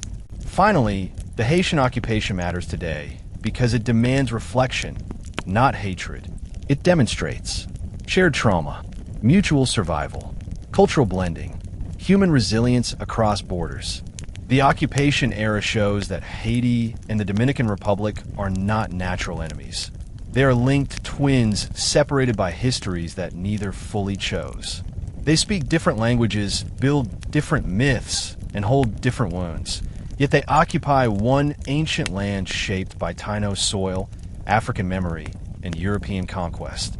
When we look across Hispaniola today, we see two nations that endured unimaginable hardship. Haiti still suffers internationally imposed poverty, earthquakes, dictatorships, and abandonment. Dominican Republic still battles inequality, corruption, and identity anxieties born from colonial and post-occupational trauma. The Haitian occupation of 1822 to 1844 was not simply a military event. It was the crucible that gave birth to modern Dominican nationality and simultaneously left Haiti weakened in desperate attempts to prevent foreign return. Two nations paid for one revolution. There's tragedy in that. There's brilliance in that. There's warning in that. History is not a weapon. It is a mirror. When Dominicans and Haitians study this era honestly, they discover not enemies, but shared ancestors trying to survive the same colonial world. Thus, the long story closes. From 1822 through 1844, Haitian rule reshaped an island. From 1844 through 1865, Dominicans fought for independence. From 1865 to the present, two nations learned to coexist in tension. The island today remains divided, but alive. Two nations stand side by side because history made them siblings, not strangers. And the memory of the Haitian occupation continues to echo through borders, through hearts, and through the meaning of identity itself on Hispaniola. You have just traveled through over 100 years of Caribbean history, from Haitian revolution victories, through Dominican resistance and independence, to Spanish reannexation, Restoration War, and national rebirth. Today, we learned about how Haiti united the island to protect itself from foreign slavery return, how Dominicans developed identity through struggle and sacrifice, why independence is never simple. It demands blood, pain, and memory, and how the past between these two nations still shapes their future today. The moral of this story is clear. History is not just dates and battles. It is identity. It is pride. It is trauma. It is survival. Dominicans and Haitians did not choose their geography, but they chose to fight for their future. Haiti fought to protect freedom. The Dominican Republic fought to define nationhood. Both suffered. Both endured. Both deserve respect. If there is anything to carry with you today, it is this. Never judge history from one angle. Never let politics erase truth. And never forget that behind every border stands a human story. Thank you for listening to this long and powerful journey here on History Teller YT. If you enjoyed this story, if you learned something new, or if you want more rare Caribbean history, make sure you like, comment, subscribe, and return again, because this channel is filled with stories the world forgets to teach. On History Teller YT, the past is alive, and there is always another truth waiting to be told. See you in the next episode.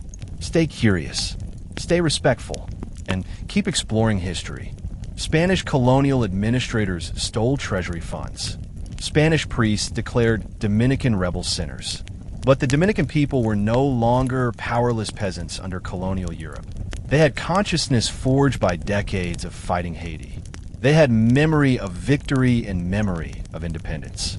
Dominican nationalism did not die under annexation. It intensified. In the Northwest, Dominican rebellion exploded in Capetillo in August 1863. A group of patriots led by Santiago Rodriguez, Benito Monchian, and others raised the Dominican flag and declared restoration of the Republic. Gunfire erupted. Beds hung. Peasants swarmed from farms, grabbing machetes and hunting rifles. The Restoration War had begun. Spanish troops reacted immediately. They marched north trying to extinguish rebellion, but mountain warfare favored Dominican fighters. Ambushes destroyed Spanish columns. Dominican snipers killed Spanish officers from treetops. Women provided water to fighters. Priests blessed rebels, calling Spain an enemy of God. Within months, rebellion spread across Sabao. Gregorio Luperon arrived secretly and assumed command. Under his leadership, the war transformed from local uprising into national liberation movement. Luperon built structured guerrilla networks, establishing councils in each province and training fighters in irregular warfare tactics. Dominicans did not fear Spanish artillery. They remembered fighting Haitian cannons. They remembered marching barefoot into battle. Their physical resistance connected directly to memories of Haitian war. Meanwhile, Spain miscalculated Dominican determination. Spanish generals expected rebellion to collapse quickly. They believed Dominicans lacked capacity to fight empire. But they underestimated Dominican identity forged through Haitian occupation struggle. Haitians watched from across the border with emotional complexity. Many Haitians cheered Dominican rebellion because they wanted Spain off Hispaniola permanently. Haiti began providing secret ammunition shipments to Dominican rebels, refusing public alliance but supporting indirectly. Haitians understood that a free Dominican Republic was safer neighbor than Spanish colony. Spanish soldiers faced environments they were not prepared for. Jungle humidity, tropical disease, guerrilla traps, night ambush, food scarcity, complete lack of civilian cooperation. Cities under Spanish control became prisons of fear. Santo Domingo's Spanish government shut itself behind walls, terrified by rebel infiltration. As 1863 progressed, Dominican rebels captured most of the north. The Spanish crown sent reinforcements from Cuba and Puerto Rico, but these troops arrived sick, unmotivated, and confused about Dominican terrain. Many deserted or died from malaria. The Restoration War became war of attrition.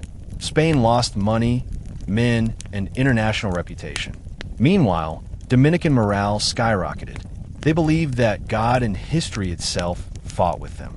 The memory of Duarte, Sánchez, and independence heroes fueled determination. Haiti began seeing Dominican independence not as threat, but as confirmation that the island should remain divided peacefully. Haitians sympathized with Dominican struggle because they saw themselves in it. Revolt against Europe, revolt against slavery, revolt for identity. By the end of 1863, Spanish defeat seemed inevitable. Dominican rebels had created a provisional government in Santiago. Gregorio Luperon became national hero. The Dominican flag waved freely once more. The stage was now set for the dramatic conclusion. Spain would soon abandon the island. Dominican sovereignty would be restored. Haiti would recognize Dominican independence permanently. And the long, violent aftermath of the Haitian occupation would finally reach historical closure. By early 1864, the Dominican Restoration War had transformed from local uprising into a full-scale national liberation conflict. Spain, who once assumed annexation would be simple, realized the Dominican people were not passive colonial subjects. They were a population shaped by 40 years of continuous war, rebellion, and political consciousness. The Dominican Republic had already defeated Haitian occupation, survived Soulouque's empire, endured internal dictatorship, and resisted international pressure. For Spain to imagine they could govern the island by military decree and administrative paperwork was a profound miscalculation. Throughout 1864, the guerrilla revolution under Gregorio Luperon strengthened dramatically. The Dominican restoration fighters had learned from Haiti's invasions decades earlier. Never face a larger army directly if you can collapse them psychologically through mobility, terrain, supply targeting, and morale manipulation. Rebel units traveled through hidden mountain trails, appearing suddenly at one Spanish outpost before vanishing to strike another. Dominican cavalry perfected lightning raids, charging through rainstorms, across rivers, and into dense cane fields to intercept Spanish supply caravans. Spain tried to compensate for its misunderstanding of terrain by sending new generals trained in European warfare. But these officers, educated in textbooks from Cadiz and Madrid, struggled against environmental reality. Hispaniola's mountains, rivers, swamps, and forests were no European battlefield. Fog swallowed cannon fire. Jungle humidity destroyed gunpowder. Horses collapsed from tropical exhaustion. Soldiers' boots decayed within weeks. Spaniards who once commanded respect in the Iberian Peninsula collapsed beneath the pressure of Caribbean terrain and Dominican resistance. Public support for rebellion continued expanding. Dominican priests, using their authority within rural communities, preached revolutionary sermons. They told parishioners that God could not accept Dominican submission to European empire again. In their messages, Haitian occupation had been an earlier test and Spanish annexation a later punishment. The Restoration War became framed as spiritual redemption. Women in villages embroidered flags and sewed uniforms. Children served as lookouts on hilltops. Elderly men carried ammunition hidden in baskets of fruit. The nation fought not through a single army, but through society itself. Meanwhile, Spain's colonial system began collapsing from logistical weakness. The Spanish treasury was already strained by wars in Morocco and Cuba. With every month, Hispaniola grew more expensive to maintain. Feeding troops became impossible. Ships delivering supplies from Puerto Rico and Cuba suffered from storms, disease, and Dominican privateer attacks. Desperate soldiers fought with empty stomachs and fading hope. Spanish political newspapers, far across the Atlantic, began questioning why Spain had annexed Santo Domingo at all. They argued the territory offered low economic benefit and high administrative cost.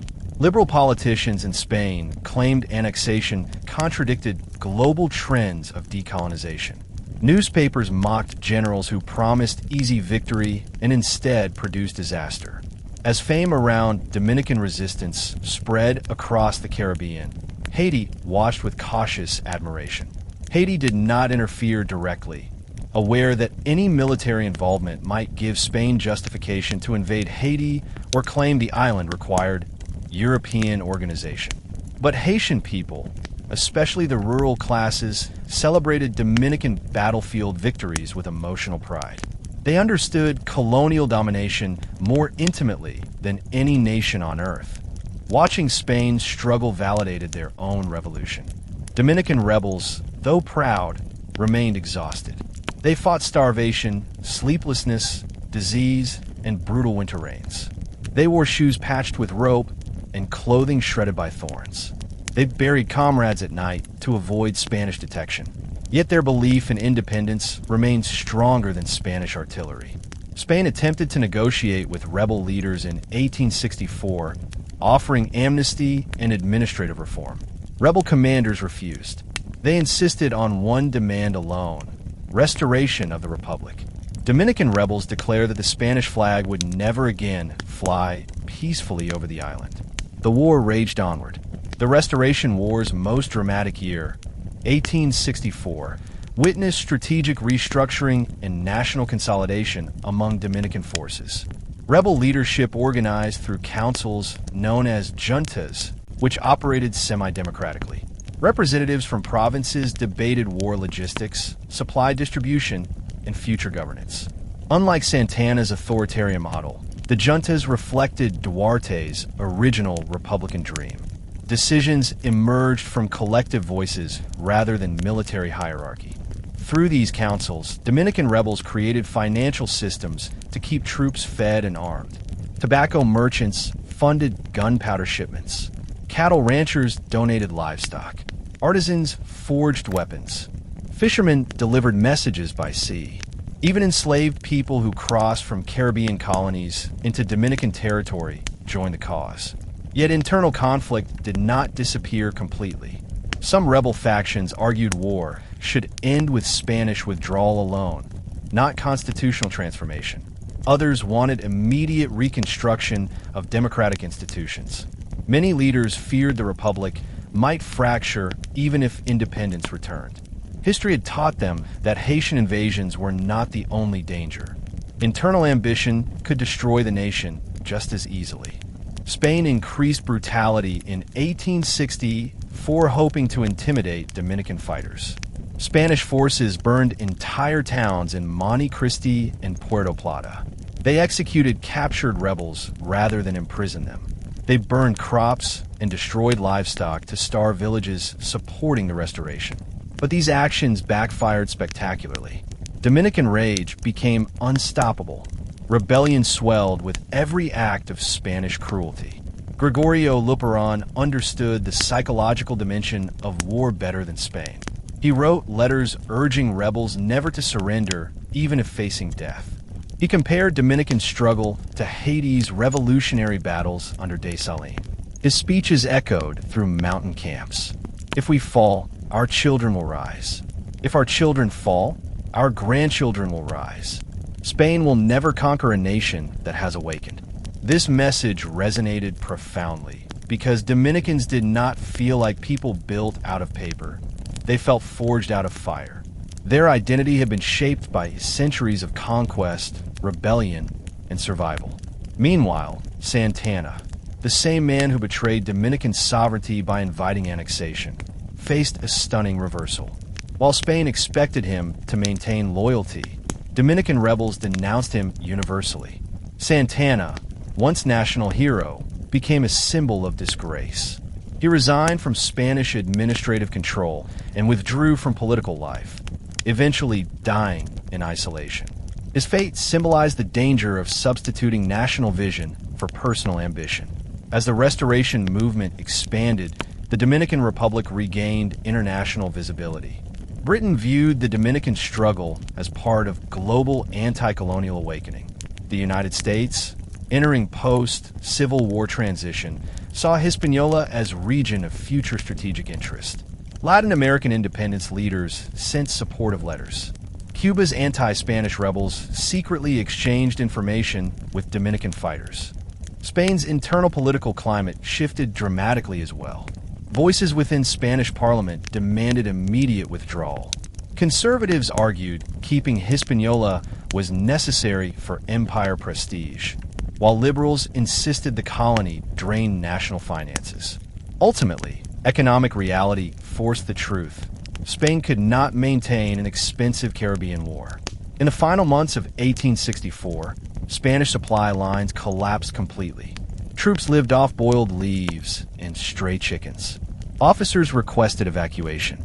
Soldiers begged for return to Cuba. Tropical diseases ravaged battalions, killing more men than rebel gunfire. Dominicans sensed victory but refused overconfidence. They remembered Haiti's long persistence. They knew war was never over until the enemy vanished. Still, rebel lines pushed south towards Santo Domingo, preparing for final confrontation. The island braced for the next decisive year, one that would determine whether Dominican independence would be permanent or merely delayed. The final phase of the Restoration War unfolded rapidly in 1865. With Spanish morale collapsing, Dominican battlefield success accelerating, and international attention intensifying, Spain recognized its imperial gamble had failed. The Caribbean colony Spain once believed would expand national glory instead destroyed military prestige, consumed treasury funds, and shattered national pride. Spanish leadership began secret discussions. Should Spain negotiate with rebels? Should they withdraw voluntarily? Should they burn the country entirely before leaving? The Spanish crown realized Dominican victory would mark a symbolic defeat for European empire. They feared this outcome would encourage uprisings in Cuba and Puerto Rico. Yet reality was unavoidable. Spain lacked resources to continue fighting. On the Dominican side, Restoration forces approached Santo Domingo. They controlled nearly every major territory except the capital and a handful of forts.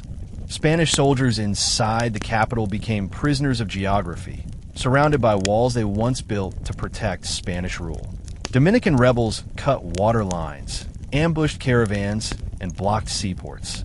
For Dominicans, the emotional meaning of this moment was enormous. The same walls that witnessed Haitian occupation, independence proclamation, Spanish annexation, and rebellion now prepared to witness restoration of the nation. Dominican fighters walked through streets once patrolled by Spanish soldiers holding their heads high. On March 3, 1865, Spain officially declared the annexation of Santo Domingo terminated. The Spanish government announced withdrawal publicly, acknowledging defeat. Spanish ships began transporting soldiers back to Cuba. Dominican rebels marched into liberated towns waving the Dominican flag. Bells rang across the countryside. Fireworks burst over Cibao skies. The Dominican Republic, after nearly 4 years of rebellion against Spain and 2 decades of war against Haiti, was independent again. Haiti responded with diplomatic respect. President Gerard sent messages congratulating Dominicans on restoration and formally recognized Dominican independence. In doing so, Haiti closed a chapter of territorial ambition and opened a chapter of coexistence. Haiti and the Dominican Republic were now 2 separate nations permanently. Haitian-Dominican relations did not suddenly transform into friendship or trust, but the structure of war ended. Neither side possessed desire or ability to conquer the other anymore. Haiti focused on education reform and internal rebuilding, while the Dominican Republic focused on post-war reconstruction and political stability. Dominican patriots mourned their dead. Thousands had died fighting both Haiti and Spain. Yet they celebrated a deeper victory. Sovereignty won not once, but twice. The Dominican people proved that independence was not accidental. It was a permanent identity.